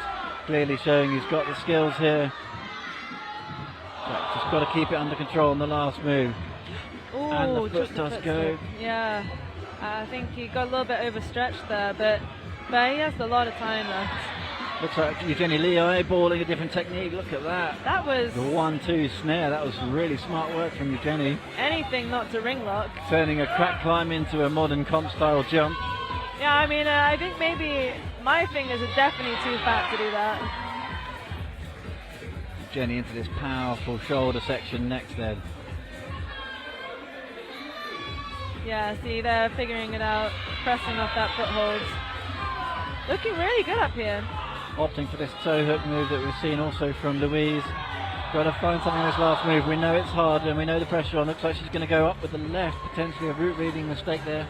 Yeah, I think she looked like she wasn't quite sure what she wanted to do, and she committed to one method, but yeah, I don't know if that was the right method. Hard to say, not knowing how good that top hold is, because I mean, it's always tempting to sort of jump for it, but actually, when I was talking with the route setters earlier, they said what you can do on that top move to make it a little bit easier is you can move your left hand from the yellow hold to the volume, and the volume actually is quite a lot better than the yellow hold and puts you in a better position for the last hold. So we'll see if anyone spots that. Yeah, let's see if anyone can find that as a method. Jack McDougall not able to get back to his high point. Yeah, Trying to finish that boulder off with a foot slip was very costly so far. Can Eugenie really repeat this kind of flip move? She does it again. It's an absolutely awesome method. Yeah, she hasn't rested that long since the last attempt, but she doesn't look that tired. Atmosphere ramps up here one more time as Eugenie Lee and Jack McDougall try and find something on the second boulder. Eugenie Lee looks like she's trying to find that something for the left foot on that far left hand volume. Still looks uncomfortable with it though, doesn't quite look right. One hand on the top hold.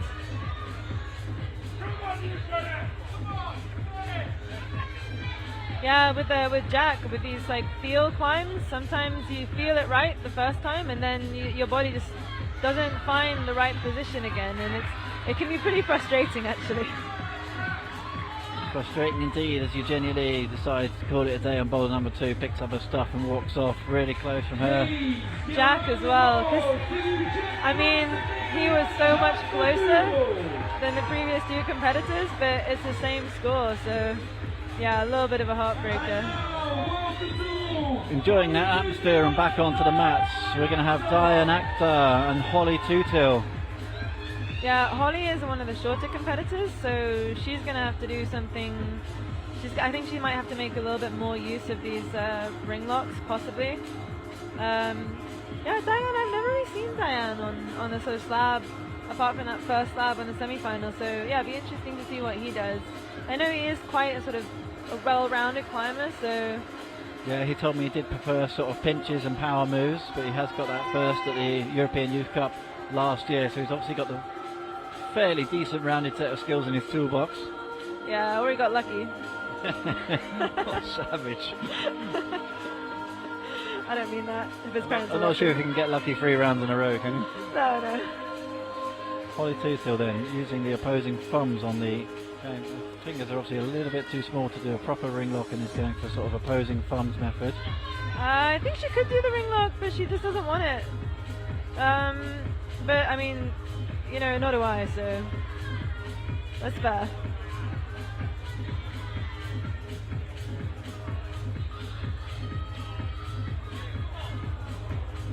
Looks like she might look for potentially the Eugenie method of going for the jump. Try not to leave your fingers in the locks as you jump out. Yeah, well, I think Eugenie is just a little bit of a pop because Eugenie is quite tall, so I think if Holly wants to do it that way, she's going to really have to jump, which is challenging for sure.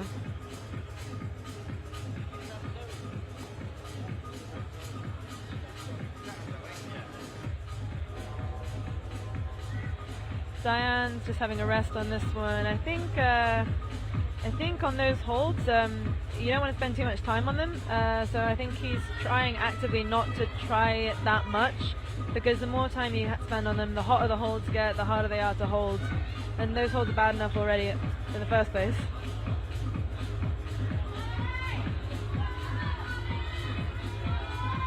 Holly looked a little bit closer on her previous attempt on this one.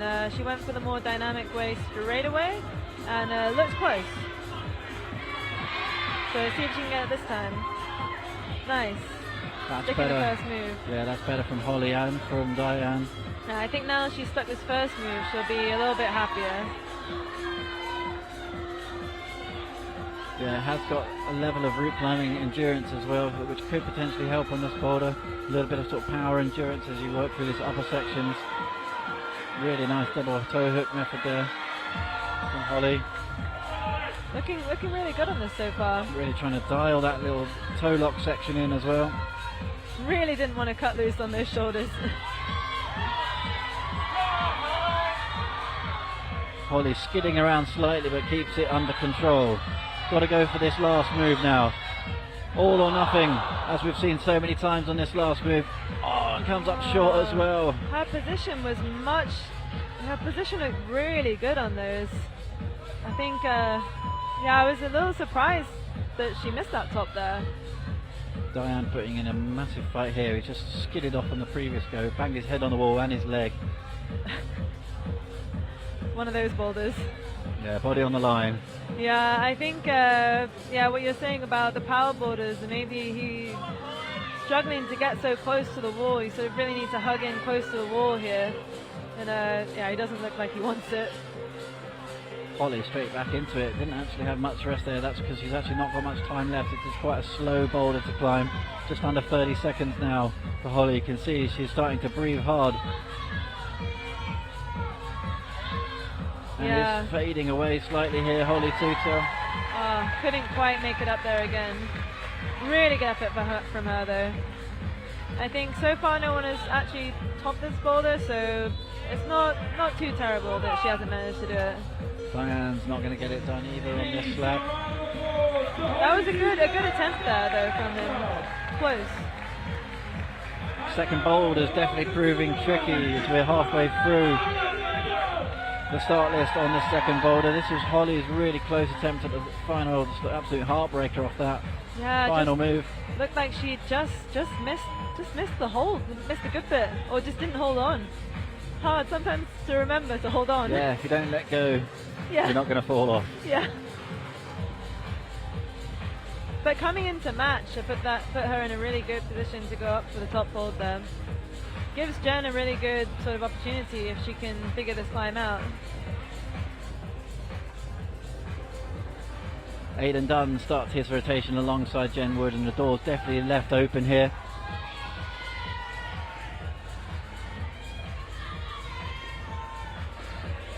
Chris quickly joined in the commentary position by Zoe, one of our route setting team here. Zoe, a great start to the competition. The boulders too, definitely looking pretty tricky. Yeah, no, it's been real cool. Like, we've managed to get like a lot of climbing in, but not necessarily the tops. So yeah, it's been good. As we've only got one rotation of climbers left on these next boulders, any nerves amongst the team that we might not see any tops on boulder number 2? I don't think we're too worried. I think, like at the moment we're just enjoying watching everyone climb. Yeah, it's always tricky when you know kind of like how to do the tops of them, and you're just kind of like watching them like maybe not quite get the beta right. Anything that you would be looking out for of all the attempts you've seen that we haven't seen the perfect beta on these boulders yet? Anything to open the door for these competitors? Well, definitely on the women's block, the blue volume right at the top on the left. You can kind of tack down to that with your hand. There isn't much chalk on it, so you don't really get drawn to it. But we were kind of like certainly using that with our left hand to get over. Definitely, it appears that there isn't any chalk on there, and that they haven't read that as the method yet. They've seen a lot of heel hooks and toe hooks there, but no hands there. Yeah, you still use the heel, but the volume's like a lot better than the contact hold, so you can really get more out of it. And on the men's side, we've seen Diane really close on that last move. It just skidded away. It seems like they've kind of understood the lack of footholds at the bottom, and then it's just pure slabbing to the top. Yeah. That kind of like the starts one was quite powerful with the little like canvas move and switching the shoulders around, and then you just got to really like press it out and stand on the feet. So with 1 minute 40 on the clock still remaining for Jen Wood and Aidan Dunn. Jen just really struggling on this lower section at the moment. Particularly gnarly kind of finger lock section here, and even the method that Jenny used was a completely different jumping method like that we saw. Yeah. Like you've kind of got to be quite strong on finger locks, because like you've got to engage like as you leave the floor for it to feel good. When your feet are still on the floor, it feels pretty poor in there. It's quite flared. So if you don't feel confident on them, I reckon it's going to feel pretty hard. Interesting, because Jen does look really confident in the left-hand finger lock. Yeah, it's kind of sliding as she jumps out there, and she's not got the right one in as well. I think having double sets you up for the jump, you can get a bit more height. Aidan Dunn, you can see how hard he's pressing into that sort of mantle position, pushing on the right hand, just trying to get close to the wall, but can't quite get himself, his hips close to the wall to push and stand up into that final couple of moves. Time is running down here for these guys as well. Jen looks like she's setting up for that flick move one more time. Was that a method that you envisaged? Yeah, you can You can kind of do it two ways. You can either like jump and leave the lock in and then flick it afterwards, or do it as you jump. I think it depends on how secure your finger lock is, because if you get it in really well, once you get it, it doesn't slide. But I think kind of if you don't get it quite well, then it naturally slides out. Oh, she's just trying it relentlessly now. Got to that stage with just under 10 seconds to go. Surely not going to happen here for Jen or Aidan. Zoe, I'll let you get back to your fellow route setters. Enjoy the rest of the show, but come back in the end of the next boulder and we'll get a bit more insight. Thank you so much. Perfect, sounds good.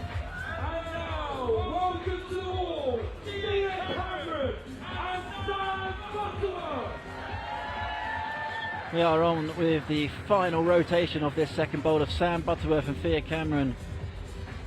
Boulder currently untopped, both of them. Route setters usually like to see a boulder topped, but we have seen climbers dropping the final move on both of them, so you can't ask for much more than that, but a top here would be spectacular. Yeah, well, I think it's good to see tops on boulders, but then also you don't want to have like the risk of a flash fest with all the climbers doing all the boulders and then having to go back to attempt, or even, God forbid, that down to count back in the semi-final. So yeah, and also I think the climbers prefer to have hard boulders as well. So maybe if some of these boulders aren't topped, it's not the end of the world. Yeah, well said there. Michaela Tracy back in the commentary position here. Has won this competition before. An absolute font of knowledge. Spraying us down with how to win these competitions. I think, Thea, this gives her a good opportunity if she can figure this boulder out to maybe get back into the running a little bit. Had a bit of difficulty with the first boulder, but looking strong here. Really looking solid on that finger lock in the left hand. That's the most comfortable we've seen there. Going really high up on that left volume for the finger locks before jumping out. Really fine work, but let's see if she can carry that Techers through to the top now. Yeah, going a little bit of a different method here, rather than going over the right hand like you've seen most of the competitors doing, going left hand first then matching, which honestly kind of looks a little bit easier. Thea Cameron then looking for the only top on this boulder. We said the route setters say you can drop down your left hand to where she's currently got her left toe.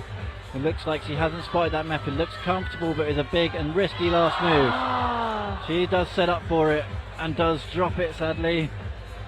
Once again, we've seen 3 or 4 athletes off the top move there. Yeah, she still has time and hopefully has energy left in the tank for another good attempt at this boulder.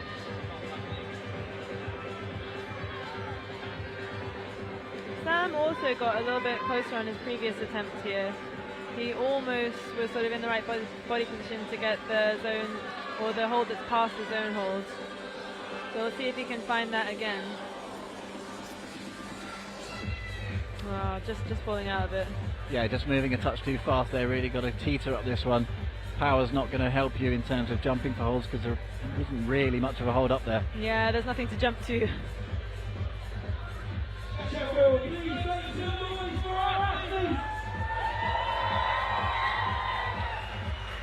Thea Cameron then looking to go big on this next attempt. Yeah. Just run the clock right down, so she knows that she's in for a shout on this. Does just slide out of that bottom volume there. Ooh, looked like she just got a little bit stuck with her right hand and it sort of pushed her off there. But she's not wasted any energy on that attempt, so she'll have enough for another go.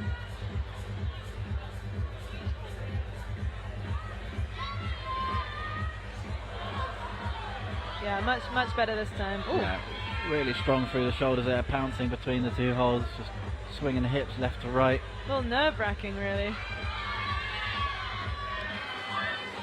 Just hesitating a little bit, sort of second-guessing herself on this climb, but looking like she has spare power, so... No top on boulder number 1 for Thea, so if she gets this, it'll put her back in the running. This would be a huge moment here. It's all going to come down to this final move. What can Thea Cameron find at the top here? Getting really, But we've seen many people fall off this last move. Ops to the left hand. Wasn't meant to be, but it was a big effort. Our commentary position gets a blizzard of chalk. That's how close we are to the mats here as Thea Cameron comes down. Yeah, I think it came out of a chalk bag as she fell off. No tops then, Michaela on boulders number 2. Everyone very, very close on women's number 2, and just Diane close on men's number 2. Jack McDougall was very close on men's number 2. Yeah. Yeah, sorry, Jack.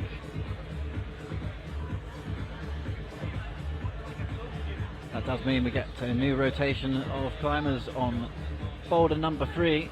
Jamie Jenkins is back on the scene alongside Gwyneth Utley. Yeah, we get to get our first look at this very sort of dynamic showcase move on men's 3. Big right jump.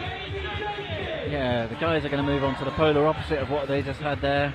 They had teetering slabs, now it's on full-blown jumping and whooping around. The women are going to move on the far left, yeah, onto the slabs.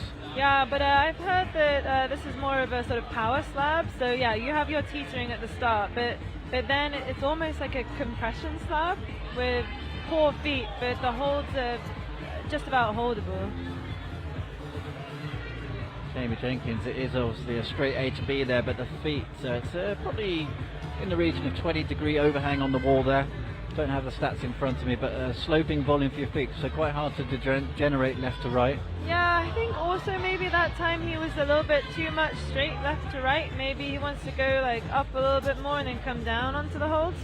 Looks like he's trying to jump into the compression on that hold as well. Yeah, like he is not like on his feet that much on that. I mean, look, I'm not very good at jumping, but to me that is what it looks like. Like if you go up and then down, there's a bit more, you have more time.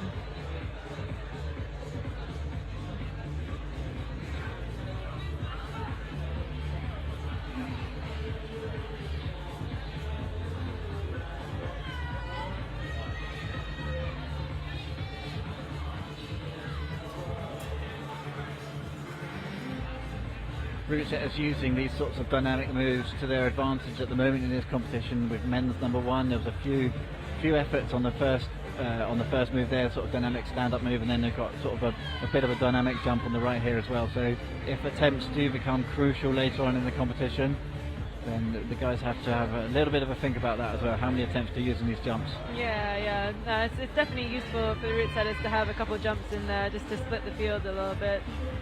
I think we had a bit of an update on the scores there.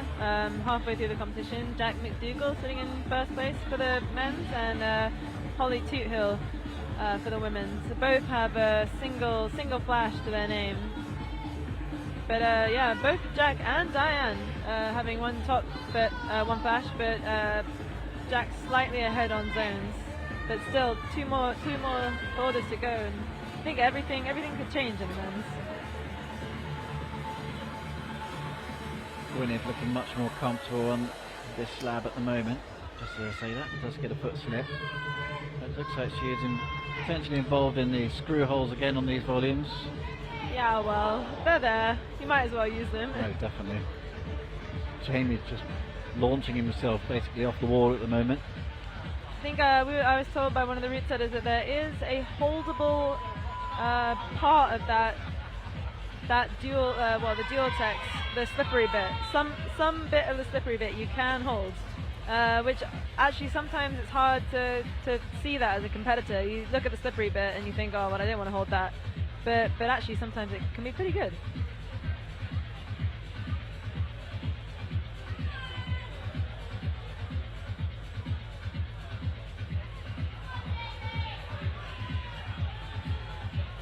Jamie just looks like he's not quite found the leg momentum. He's not quite got the sort of the 1-2 step quite right on this lower section of this boulder at the moment. Hasn't quite found how to place the legs and in what order to jump off of them. Yeah, he's quite high on the climb. He's quite high on the hold and quite high on his feet as well. So I think he's struggling to get any momentum at his feet because you can see his legs are basically straight. He's trying to jump off straight legs. And he's skidding across the volume as well. His heels are up high. You can see rubber down the volume. I think, we'll see if we have any sort of jump specialists later on in the competition who can show us the right jump technique. Next rotation then, Louise Flockhart and Tyler Landman come back.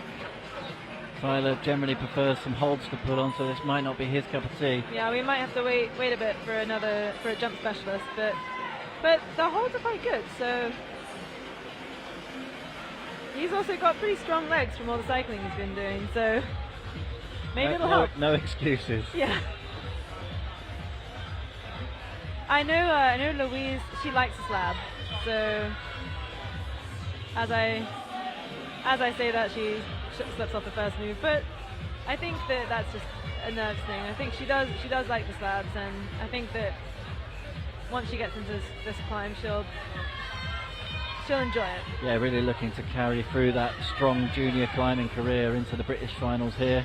Louise Flockhart, first attempt from Tyler was good. He looks like he found a really good leg swing, a big back kick before exploding out to the right.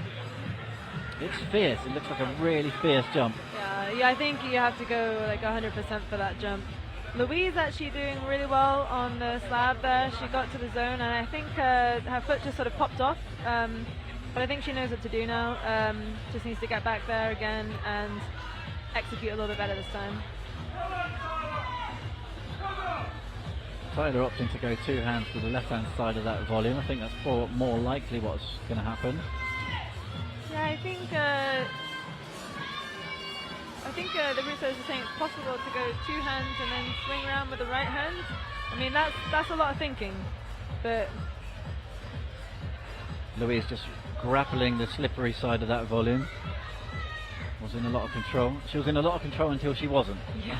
That tends to be the way on slabs. yeah, I think sometimes that hold is so big, it's very tempting just to like grab it, but actually it is quite slippery.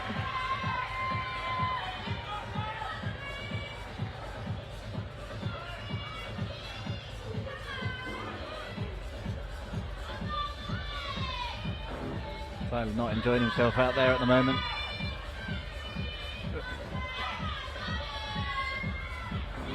Yeah, it looks like he's inspecting that volume to see if he can, maybe make it a little bit better. Louise looking a little bit more solid this time on the slab. Yeah, much better here from Louise. Yeah. Full control, establishing higher up onto this slab. You can see the head bobbing left to right, just trying to read this one on the fly. Having a bit of a thought. Yeah, lost tension between all 4 points there, and that was enough just to topple her off. Yeah, I think, I don't know, maybe need to be a little bit faster on those holds and the volumes, because the longer you're on them, they get worse and worse. Your hands get more and more slippery, so you have to be a little bit more decisive sometimes. 1 minute left then on the third rotation of boulders, 3 of 4. Louise in full focus. Tyler looks like he's starting to get slightly closer, but he's still travelling at some speed past that second hold. So much momentum there.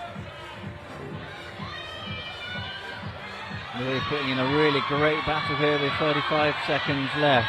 Yeah, looking good so far. Getting the leg involved. Yeah, getting the back step on. They're almost sitting on that zone hold. Top hold is upside down, so he's just got to push up into it. Yeah, I think she's just got to keep focused. Huge support here for Louise. Flockhart finds the top. Nice. Yeah, right at the end of the time. Yeah, great focus. Crowd absolutely loved that one. They hadn't seen some tops for a while.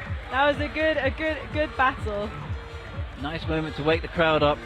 She looks happy as well. Good to see.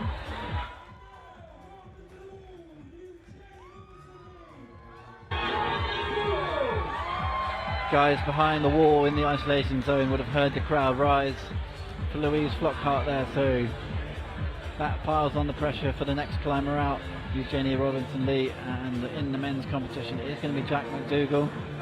Do you say Jack likes jumps? Jack does like a jump. No pressure. Currently leading the way as well. Maybe he's our jump specialist.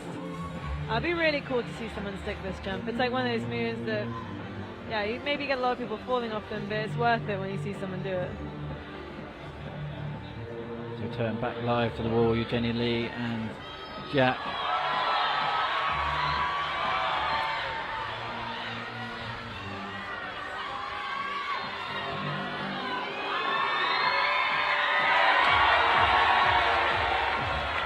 do focus on you, Jenny Lee, but sadly we have missed entirely Jack McDougall there.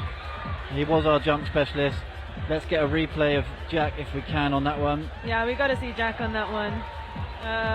Yeah, unfortunately all that action happened off your screen, but hopefully we can get a replay because, man, he made that look pretty easy. And he's gone. Guys are working on a replay for us. Sad that we missed that one, but we get to focus on you, Jenny Lee.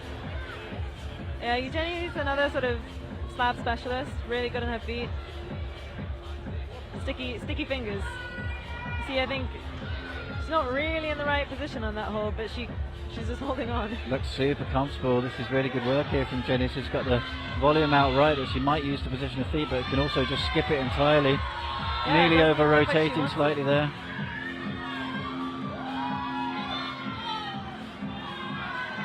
Jenny Lee, her first British Bouldering Championships finals, and is going really well here. I think this is her first or second attempt.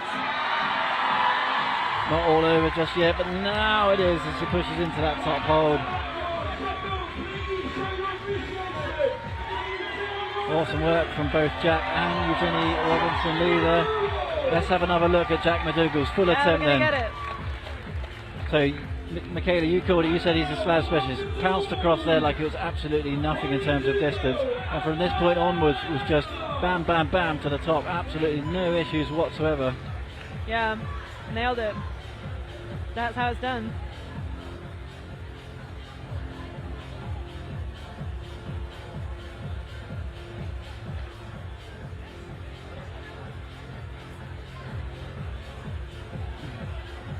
Next rotation then, after that incredible moment from Eugenie and from Jack, Diane Akhtar. Diane's also a fan of the jumps, so we'll see what he can do here. Yes, see how he gets on this move. Also sticks it, jumping out right. Easy. British Championships really hotting up here. The atmosphere is incredible on this open amphitheatre here as Diane Akhtar and Holly Tutil are battling away to catch up with the previous two athletes. Holly also a very good slab climber, so I wouldn't be surprised to see a top from Holly here. Although a little bit smaller than some of the previous athletes, so she'll need to maybe do it slightly differently. No than surprises seemingly from Diane as well. Over a minute done and he's backing up his vast quantity of bits and bobs and he's off. He likes the jumps as well, so definitely seems like the younger generation coming through is so good at that style. As we get to focus now on Holly Tutil, same method currently as Eugenie Lee. Really like thoughtful climbing.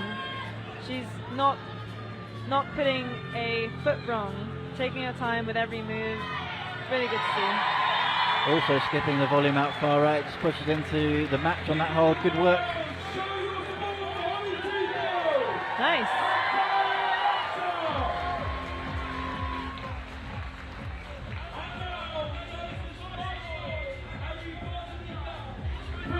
Replay here of the top from Diane. At this point here, he pretty much knew he had it in the bag. I have to say, Michaela, atmosphere here is really ramping up behind us. Look at the size of the crowd. As we move into our next rotation, it's Aidan Dunn and Jen Wood.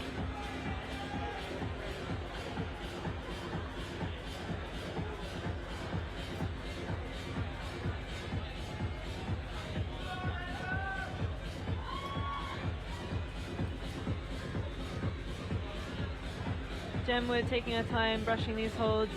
Slabs are not her favourite, I know. She's more of a sort of powerful climber, but I think that she's definitely been working on them, and you have to be an all-rounder to compete. Let's keep an eye on Aidan Dunn as he jumps across this lower section. Oh, just comes off on the backswing. Made the distance, no problem at all. It looks like a different boulder to what we saw with the first couple of guys, sorry to say. Yeah, I think it'll be interesting to watch and to see his trajectory on that move, because yeah, I think the trajectory is slightly different. Yeah, it looks like he's just not quite sticking close enough to the wall at this stage. Yeah.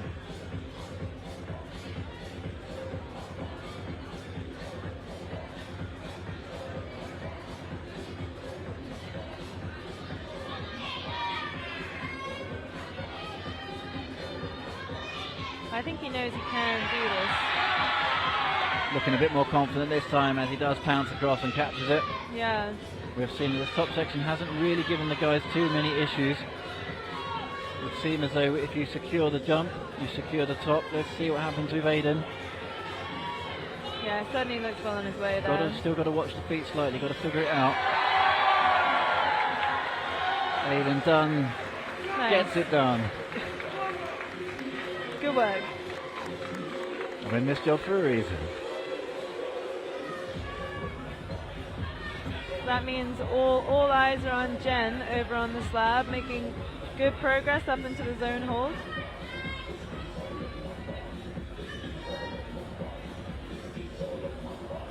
Ah, just foot slip there. Jen Wood really struggled on women's number 2 at the moment. She is currently down in the rankings in 4th position. Didn't even get a zone on number 2. So has got work to do to catch up with the rest of the pack here. Yeah, I think she'll definitely want to get the top on this one. She's making progress. I think every attempt she's gotten a little bit further. So she's learning the moves, but it's just with the slabs, it's whether you have enough time.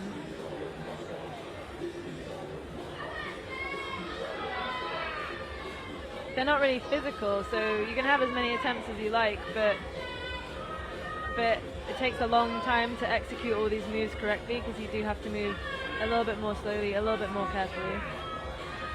It's not the sort of problem where you can just hit the afterburners either and just power through it. I don't know why she's not grabbing the screw holes.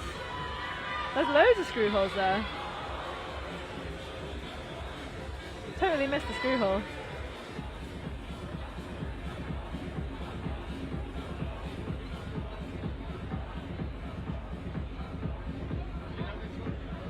Yeah, she'll have to get back on pretty much straight away for this last attempt because it is a slow climb and she wants to get to the top. I think it is going to take all of this time. Really good vocal support here from Jen. Yeah. So experienced. Let's see if she can sort of the other previous couple of athletes, Holly and Eugenie, from that position there, they were sort of reaching slightly higher than Jen can reach there up into that upper left-hand side of the volume.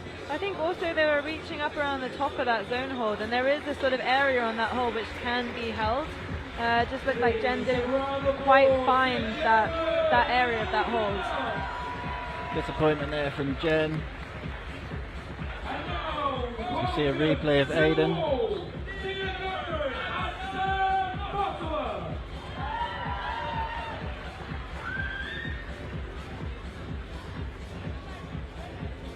Next rotation and the final climbers on these third boulders. Sam Butterworth. Got to find a quick top here to keep up with the rest of the pack. And Thea Cameron. Yeah, definitely pressure on both of these athletes. Thea yet to get a top. So close on the previous climb. Such is the brutal scoring system here. Thea Cameron currently sitting in 6th place, although she was so close to tops. It is quite a brutal sport, climbing, I would say. Not just physically, but mentally as well, and just how close you can get to a top for it to mean almost nothing. Yeah, I mean, in the final, really, you're pretty much by yourself for the whole sort of 1.5, 2 hours. See if Sam Butterworth can keep up the pressure. He does on that early jump. Easy. But yeah, see, like these guys are getting more out of that right foot. Let's see how he gets on this upper section. Crowd right behind him here, giving him a lot of support. We haven't seen too many issues here on this upper section, but pounces in quite a low percentage methodology at the top there for Sam Butterworth. Does gets it down in under a minute. Yeah, it was a little bit rogue up at the top, but he made it work. Went rogue, but got it done. Yeah. Thea was looking really good on the slab, and then it looked like her hips just came out from the wall a little bit, and it just pulled her off. So yeah, we'll see if she can get back up there and maybe try and just stay a little bit more calm, a little bit more in the right position.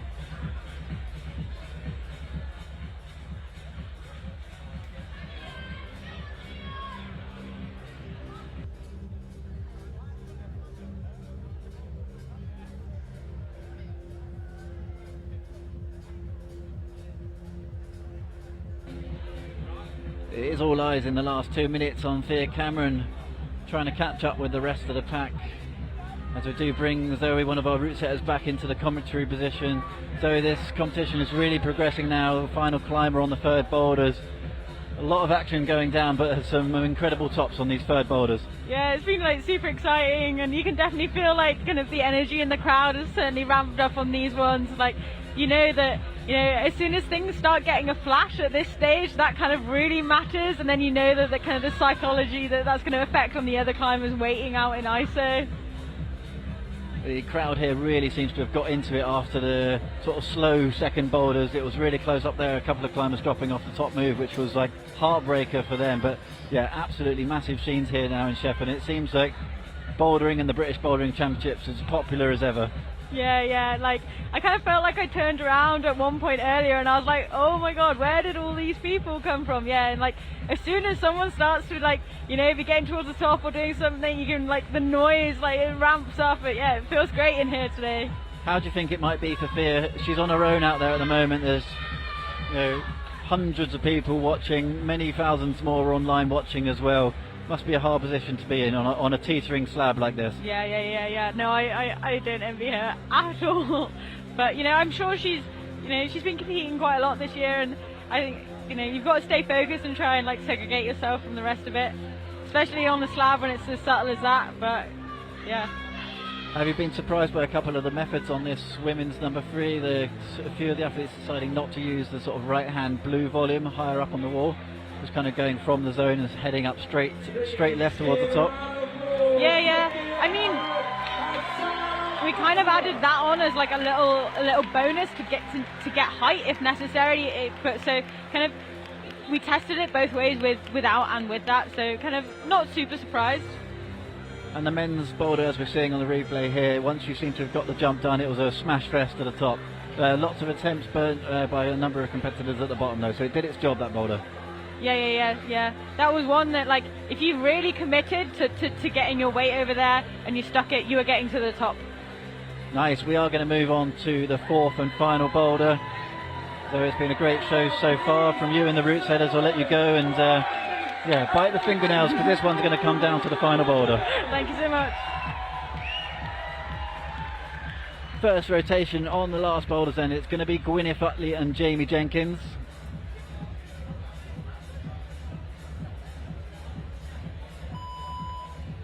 And if you would like to see the current standings going into a final problem, then please visit the URL of ycsresults.co.uk.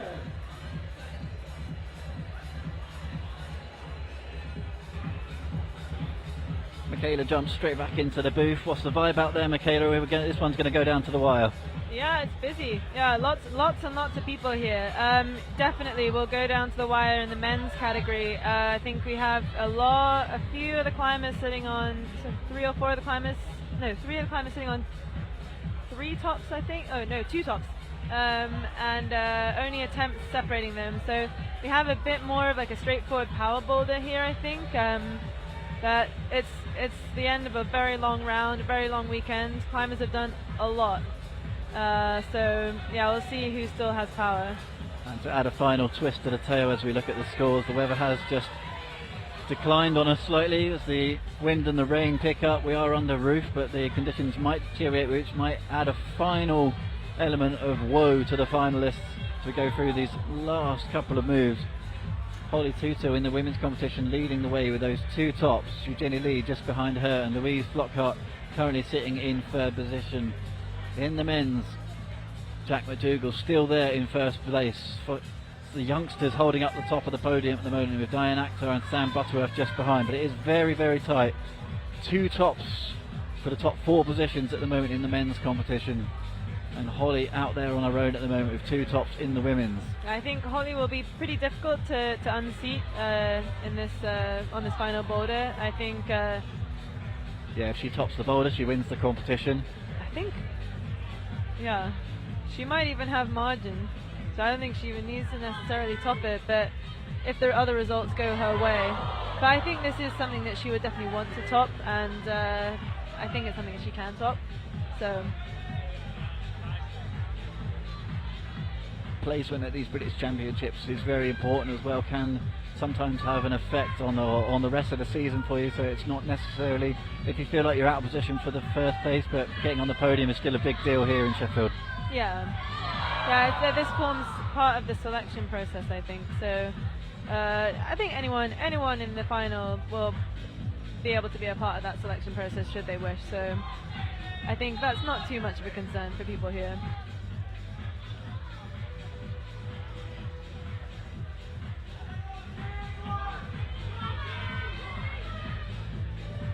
Jamie struggling a little bit on this power pinch boulder, maybe showing a little bit of fatigue. He had a big weekend last weekend as well, competing in the junior BBCs. So yeah, 2 weekends in the trot of hard competition climbing is pretty hard. Gwyneth was so close to this move earlier. It's sort of a, traditional coordination move. Yeah, posing right hand Gaston, sort of jump into a right hand Gaston as you walk along and catch a toe hook. Yeah. Jamie Jenkins, on the other hand, is onto just some basic crushing between some pinches. I'm excited to watch some of the climbers out later on this boulder. I think some of the men will just crush this one, which is always nice to see. Feats of strength.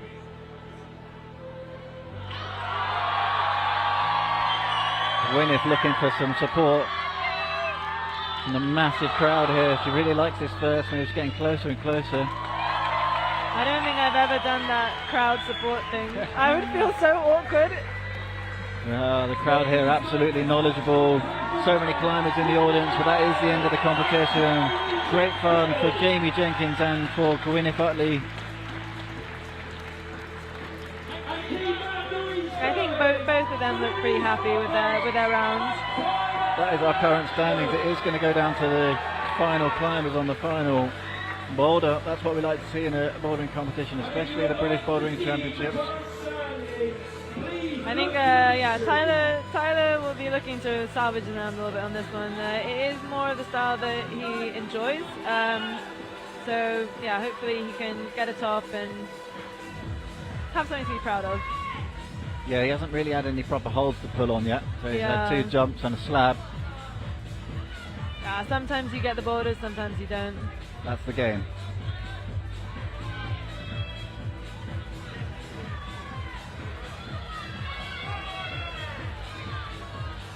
Louise lining up. Close. It's hard to she's one of the taller climbers, so it looks almost quite hard to extend your leg into that position.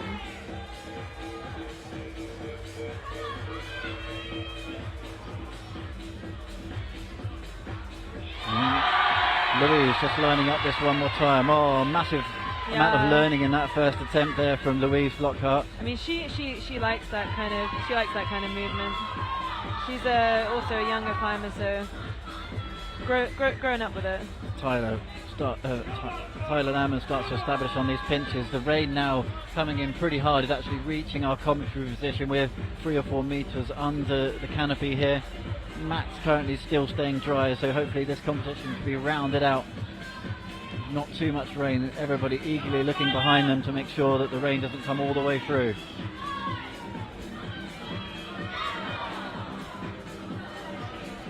Louise just struggling to repeat that sort of skip across to the right. Yeah, it's such a droppable move, that one. I might have underestimated how bad those pink cords are. Tyler still getting the love from the crowd here. Saying 32 years old, 5 years since he was last competing. Has been British champion before. Pretty amazing for him to be able to make it to his final at all, given that he's been studying full time to be a doctor and also cycling more than climbing. It doesn't look like we're going to get the fairy tale finish we all hoped for, but I think he should be proud of his efforts here today.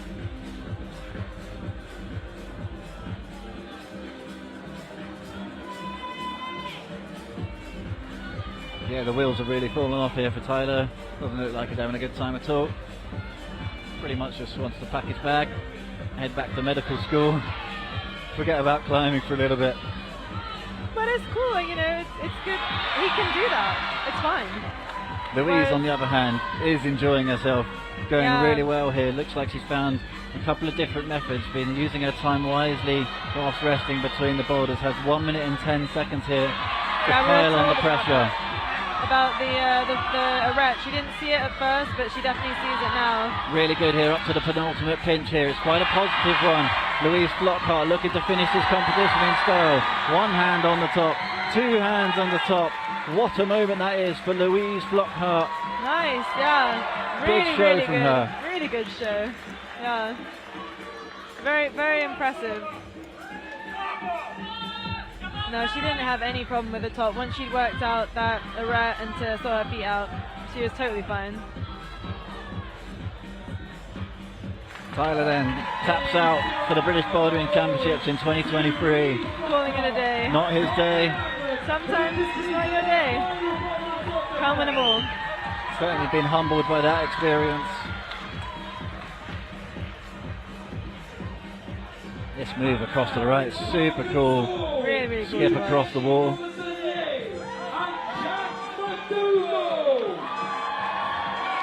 Jack likes the pinches, so yeah, I think he's has a good chance with this one.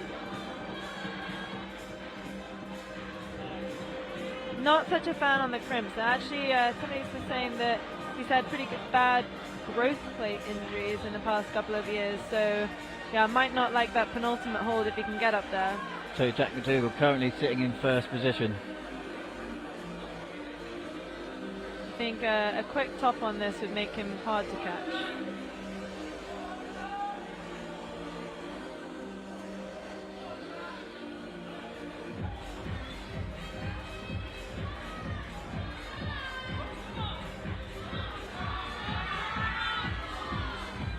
So Jack McDougall pulls on, starts crushing this lower section. This could be it for him.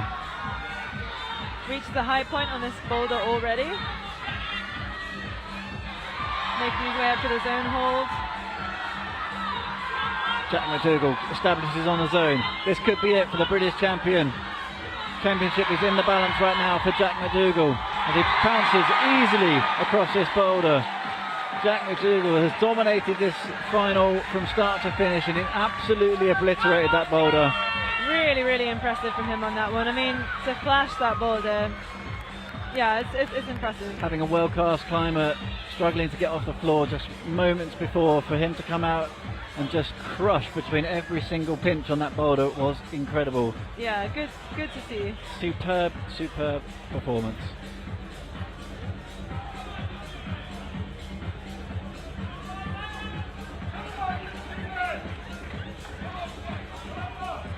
Yeah, I don't think there are anyone else. I don't think there's anyone else in the field that can catch him there. Yeah, those results aren't up to date with the current top, sadly, but that will do nicely for Jack McDougall. Jenny going, just foot pop there. Looked really good up until that point. I think just got a little bit unlucky with that foot pop. But she knows what she has to do now, so top would be really good for you, Jenny, here.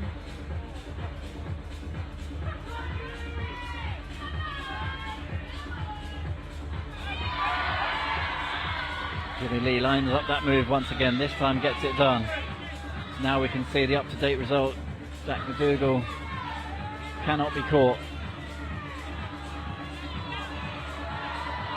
Jenny Lee currently sitting in second place. That zone hold will put her battling through to that zone hold. Yeah, zone will put her in a good spot. Won't change position to Holly Tutil at the moment. But top will be massive here for Eugenie Lee in her first ever British Championship finals. Eugenie Lee has been on absolute form all afternoon and finishes her competition with an incredible top. Huge moment here for Eugenie Robinson-Lee. Really, really, really good for her. I think to spend so many years trying to get into the final, and then it looks like this year she'll be on the podium. So yeah, amazing from Eugenie. Kept it together through multiple attempts on that lower section as well. The women's competition could come down to this now with Holly Tutil. yeah, Yeah, I think this is the kind of move that I know that Holly can do. Might be a little bit more challenging for her than for you, Jenny, and for Louise, because she is quite small. So I think that toe hook will be a bit more of a reach for her, but I know that she's good on this style, so I don't think that's necessarily prohibitive. Holly then doesn't quite flash the first move across that boulder. We're pretty close. Yeah, I think her method was a little bit different.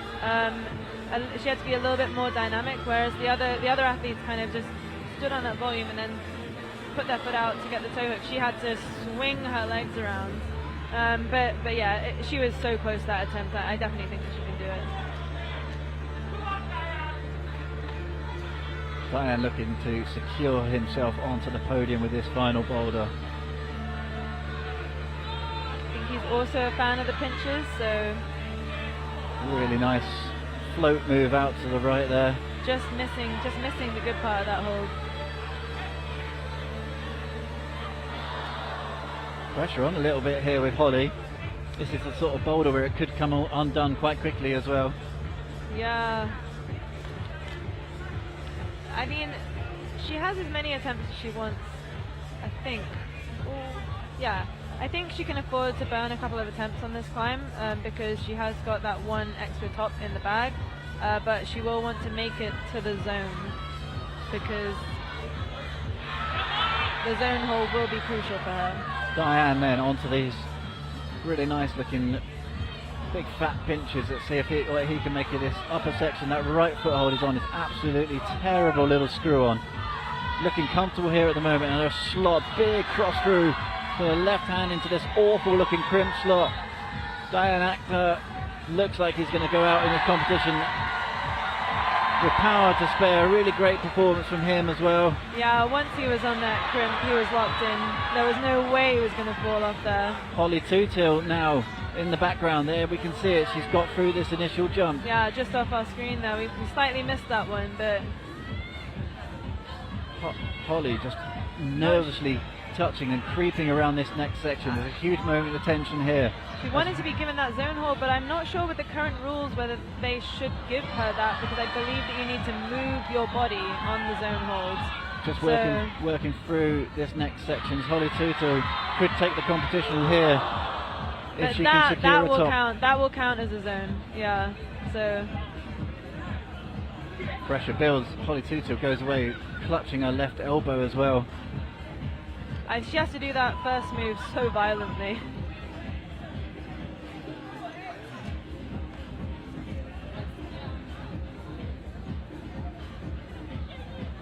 I think now that she has that zone, she will have 2 tops and all 4 zones. So I think because she flashed those earlier boulders, I think that she probably will be sitting at the top of the leaderboard at present. Yeah, but to be honest with you guys, we don't have as up-to-date scores as we would like. She'd still want to make it to the top of this boulder. Holly wants to go big though.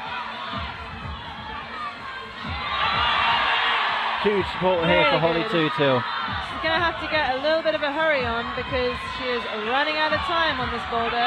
15 seconds left then for Holly Tootill. Can she secure a top here? A little bit of a buzzer Thousands of people screaming for Holly Tootill here. 2 hands on the top with just 2 seconds to spare.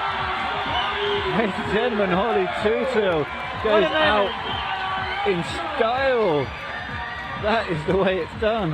What a huge moment there. Yeah, I mean, I don't know if she knew that, but I think that possibly she didn't necessarily need to do the boulder, but it was epic nonetheless. Yeah. Everybody in the crowd was on their feet, just screaming Holly towards the top in the last couple of seconds there. A great moment at the British Championships. yeah. Also, yeah, cool to see how she has to do that first move. So dynamic. Definitely holding her elbow there. Might have suffered a bit of an injury at some point during this competition. Putting your lives, or no, not lives, but bodies on the line.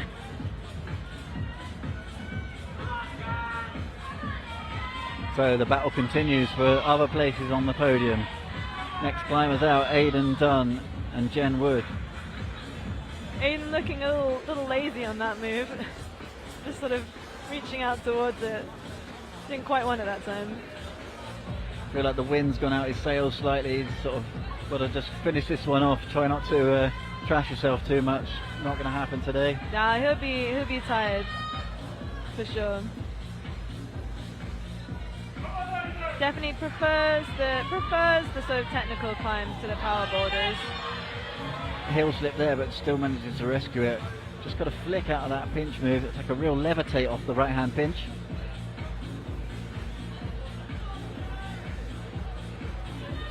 Yeah, it looks like the climbers that did it, they sort of were pulling up as they got the next hold. I think if you just stay in the same place on the pinch, it's hard to get to the next one. The weather's really come in here. Very dark.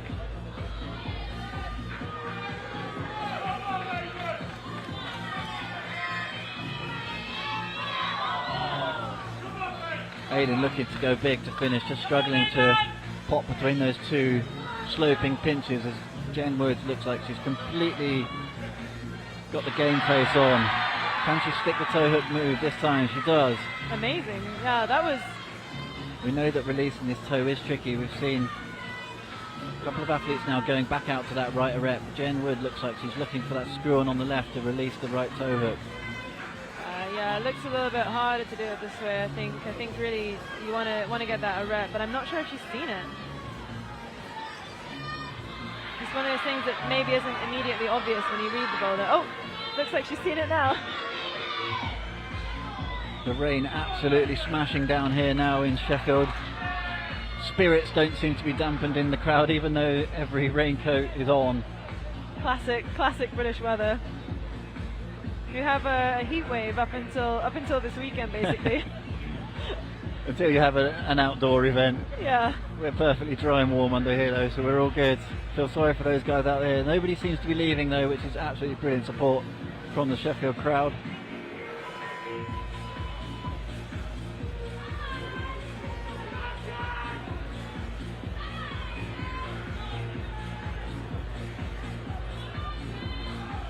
So just 50 seconds left then.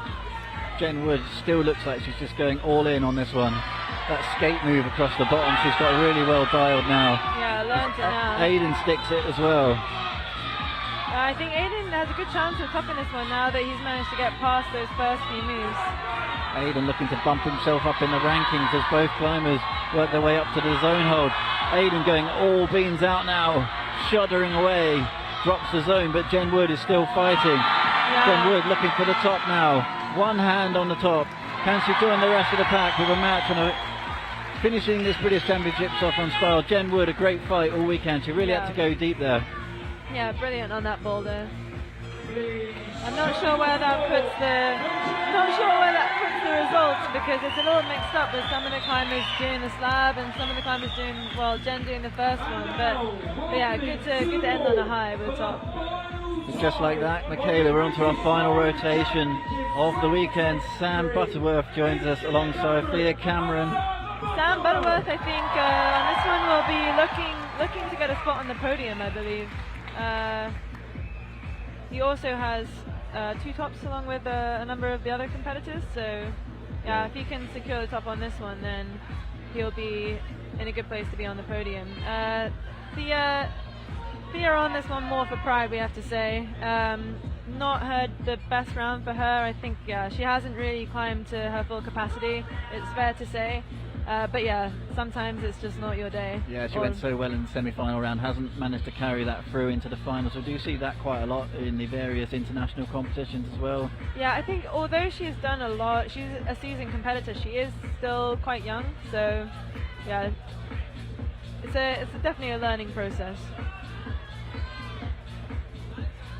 Sam Butterworth using a slightly different sequence at the bottom there to establish on that first punch. The results you see are now updated. Does look horrendously strong here, Sam. Currently sitting in 3rd position. Quick top here could actually put him into 2nd if our results are as up to date as they should be. Yeah, is this on his flash go here? Really big battle here from Sam, still on his first attempt. Yeah. Got to get this big release now from Sam. Huge moment here from Sam Butterworth. Final climber on the last boulder, pushing towards the top hold. Just got to crimp everything in that left hand and push towards the finish hold. Slight hesitation. In the end, moves up to the right hand and finishes this competition off with style. Great top, real good composure there from Sam Butterworth. Yeah, had a little bit of a moment on that penultimate hold. He almost slipped off, but managed to catch it just in time.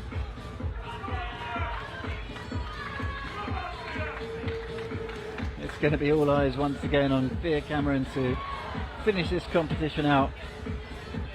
Close to catching that toe hook there. Yeah, she's definitely learning this move, getting better and better each attempt. It's just whether she has enough attempts in the time.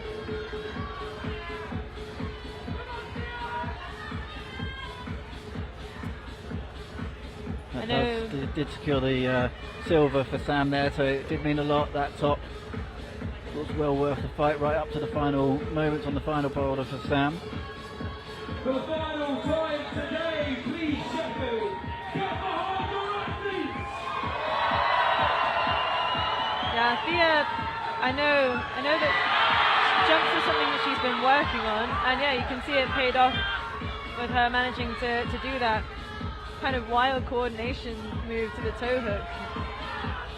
I think, yeah, it'd be nice for her to get a top on this one. I think that this is the sort of thing that she will be happier with, so yeah. Thea Cameron just pushing up to the last move then, just like playing for pride here, but doing really well on the final boulder. Tops it out. What a great way to finish the competition with multiple tops to finish. The rain absolutely smashing down here, but the crowd really enjoying that round of 4 amazing boulders. Have one more look at Thea Cameron's top. Yeah, Kayla, a great final overall. Yeah, that was a really good final, I would say. A lot of variation between the climbs, a lot of like moving up and down, and it's very hard to tell what was going on at some point with the scores. But I think, yeah, the results were right. The right people won, whatever that means. Strongest climber at the end of the day won the competition, something like that. Yeah. Yeah, Jack just not quite topping M2, and also women's 2, a lot of climbers getting really close but not quite topping it. You know, not all the boulders have to be topped, and you can see that people were very close on them. So yeah, I think it was a great round.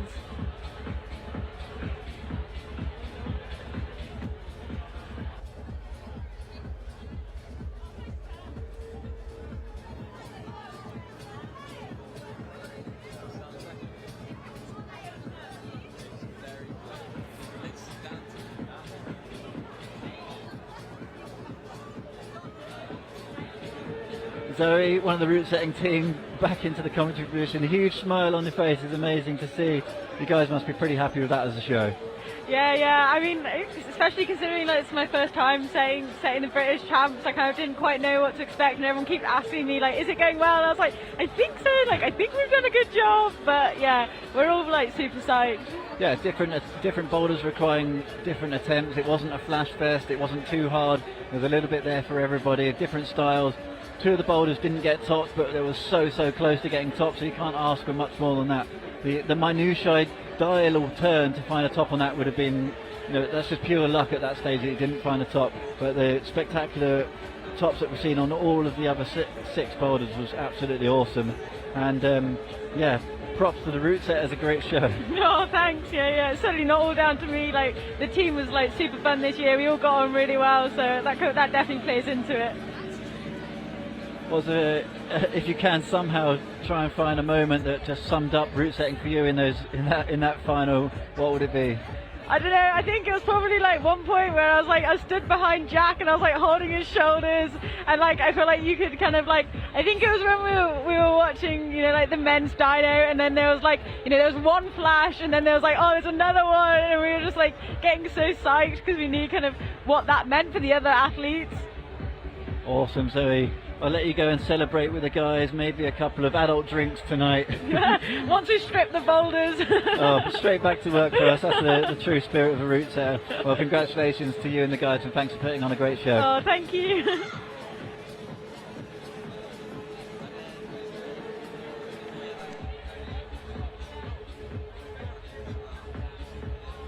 These are our highlights for that incredible round of 4 boulders absolutely brilliant show here in Sheffield. Didn't disappoint, even if the rain did start smashing down towards the end of the competition. We will be bringing you the podium presentation swiftly after the end of these highlights. I've lost Michaela somewhere in the melee of people.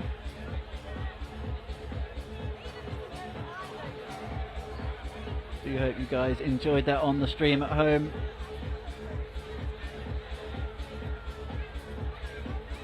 I'll drop out of the commentary position just for a couple of minutes until we bring you the final presentation.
So that were our highlights of the final round.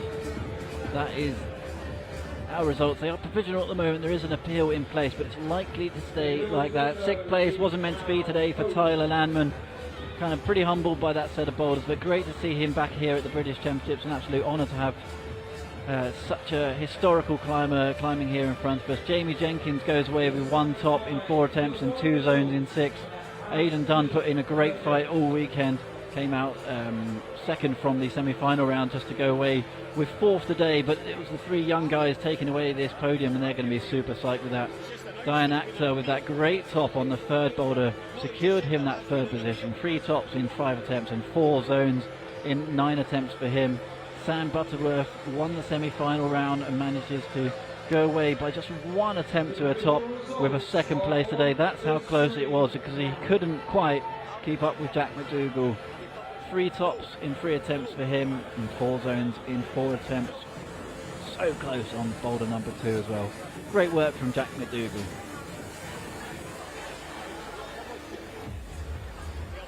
In the women's competition, Thea Cameron couldn't quite keep it going from the semi-final round, carrying that through into the final. Good battle nonetheless from her, and a great experience gain, no doubt. Gwyneth Utley, so psyched to be back on the mats here at the British Bouldering Championships in 5th. 4th place, super experienced, and another finals for Jen Wood with those 2 tops in 7 attempts and 3 zones in 9 attempts. Louise Flockhart, incredible from her, really showing that she does love this style of competition climbing. 2 tops and 11 attempts for her. Importantly, the 4 zones was quite close in between 4th, 3rd and 2nd, but 2nd did go to Eugenie Robinson-Lee, originally from London. So good to see her up here competing and climbing strong, competing for Great Britain this year as well. 2 tops in 7 attempts for her and 4 zones in 11 attempts, but taking the win today, couldn't be caught in the end. The only climber to go out with 3 tops, Holly Tootill, British champion, once again has been competing around the world for GB climbing this year. Came back here for this weekend, didn't compete in the Lead World Cup, opting to go for the boulders instead, and takes away the gold medal. A superb effort and really well held together for Holly Tootill. 3 tops in 8 attempts, 4 zones in 9 attempts. Do stay with us, we will be bringing you that full presentation, full podium presentation coming up, and classic British weather. Sun is just around the corner, rain is pretty much gone. The presentation today will be, as far as I'm aware, looking very mayoral. It's the Sheffield Mayor. I'm not sure if mayoral is a word actually. We'll stick with it because Michaela has bounced, she's not here to back me up. Thank you to Michaela Tracy, who's joining me in the commentary booth all throughout today, taking some time out of competition climbing to deal with that knee injury.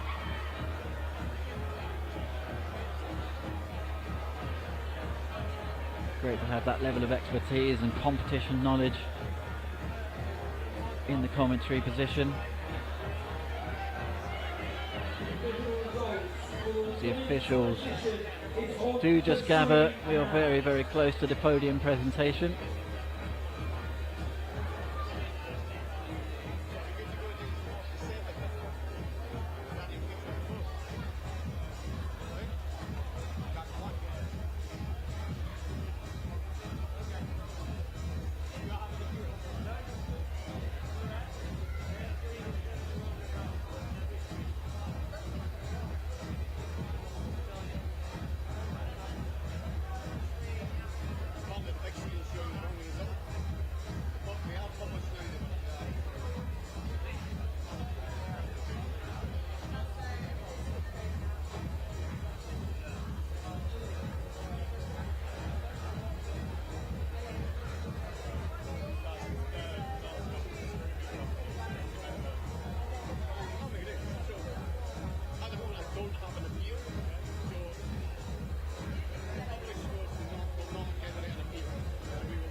third with the bronze medal is Dan Akhtar.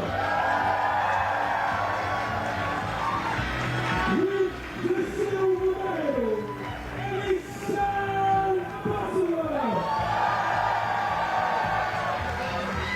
And taking home the gold medal is Jack McDougall.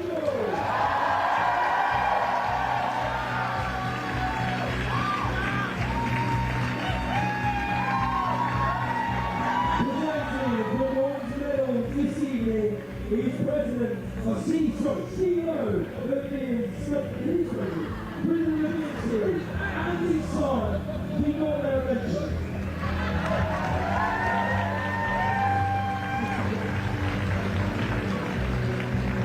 Presenting the silver medal this evening is CEO of BMC, Paul Davis.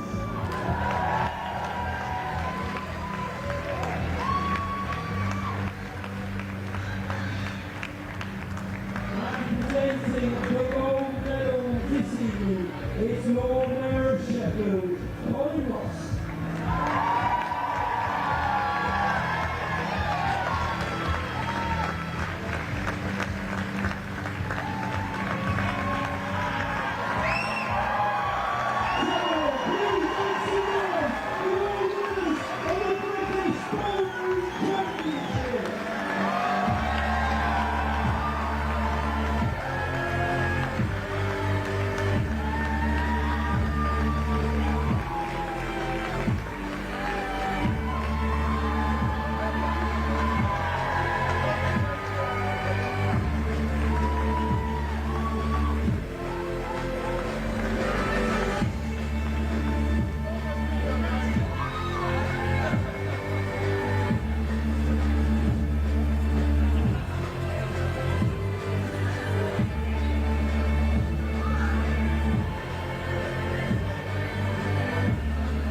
That does wrap up the British Bouldering Championships here in the Sheffield City Centre for another year. A fantastic competition, an amazing set of boulders across all of the different rounds. So congratulations to the BMC, the route setters and all of the sponsors who made this event possible. I've been Mike Langley, I've been joined today by Michaela Tracy. Thank you so much for watching and we'll see you at the next one.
do what you need. Your jumper's there. The fantastic finals on that wraps up in 2023, and we can't wait for what's to come in 2024. All eyes now turn to the Paris Olympics as qualifications continue.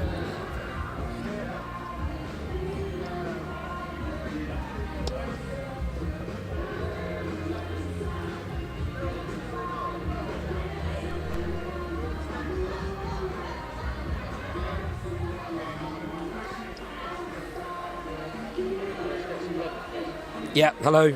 Wow, what a round that was.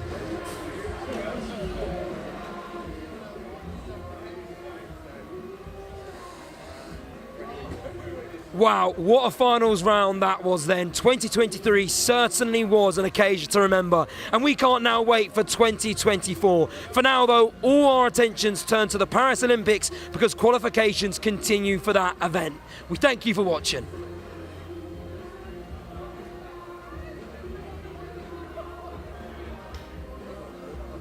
Cool. Awesome.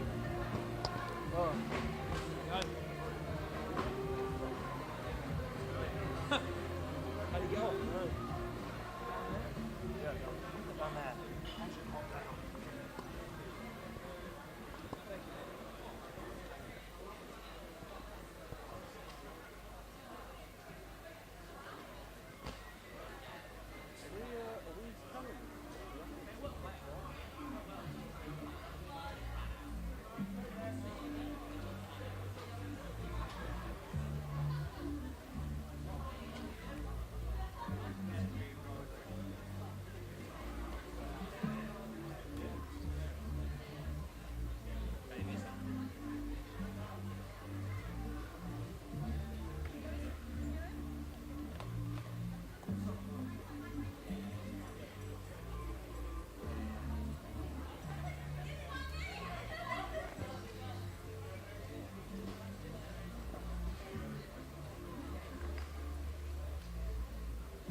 Sorry, before you...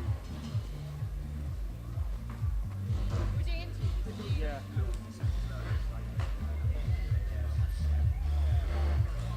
But we've still got them. Alright, Matt, short to Matt, we've still got them.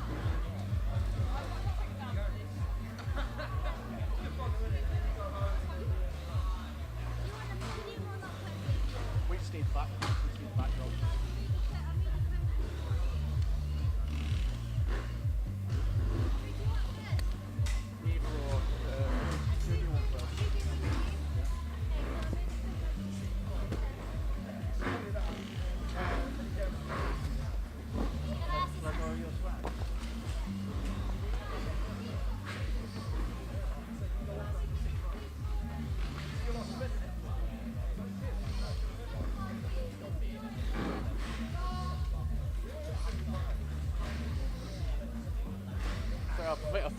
This will just be a talking head. This will just be a talking head, so you won't be in shot. Just put it on.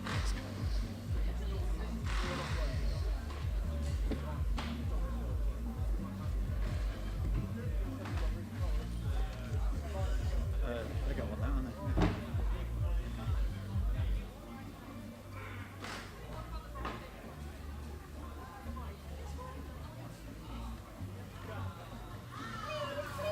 Lollipop between you. Not anything in my teeth.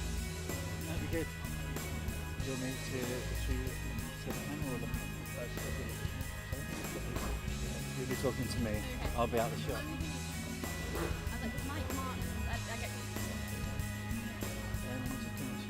really quick post winning interview of the Euro.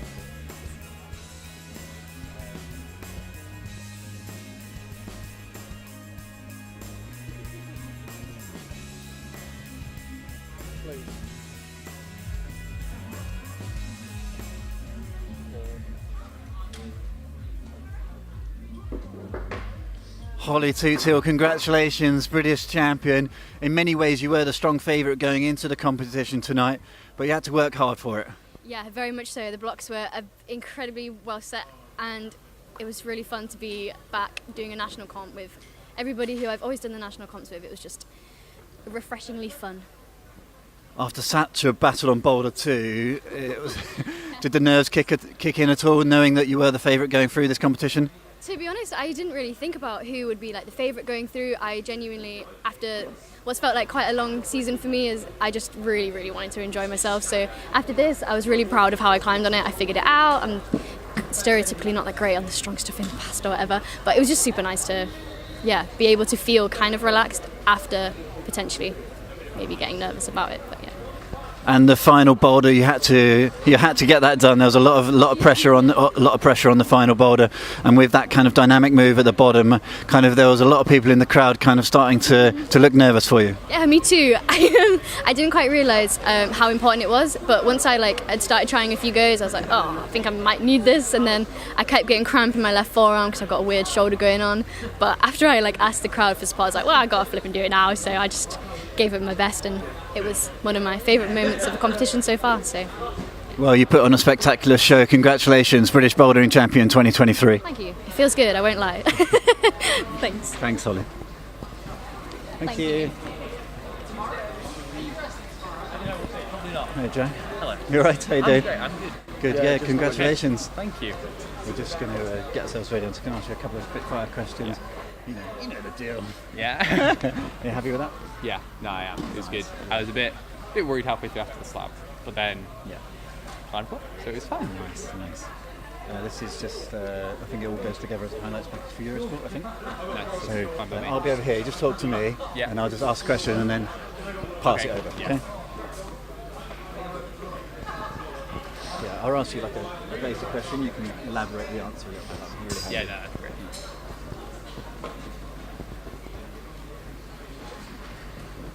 5, 4, 3. Jack, an incredible weekend for you.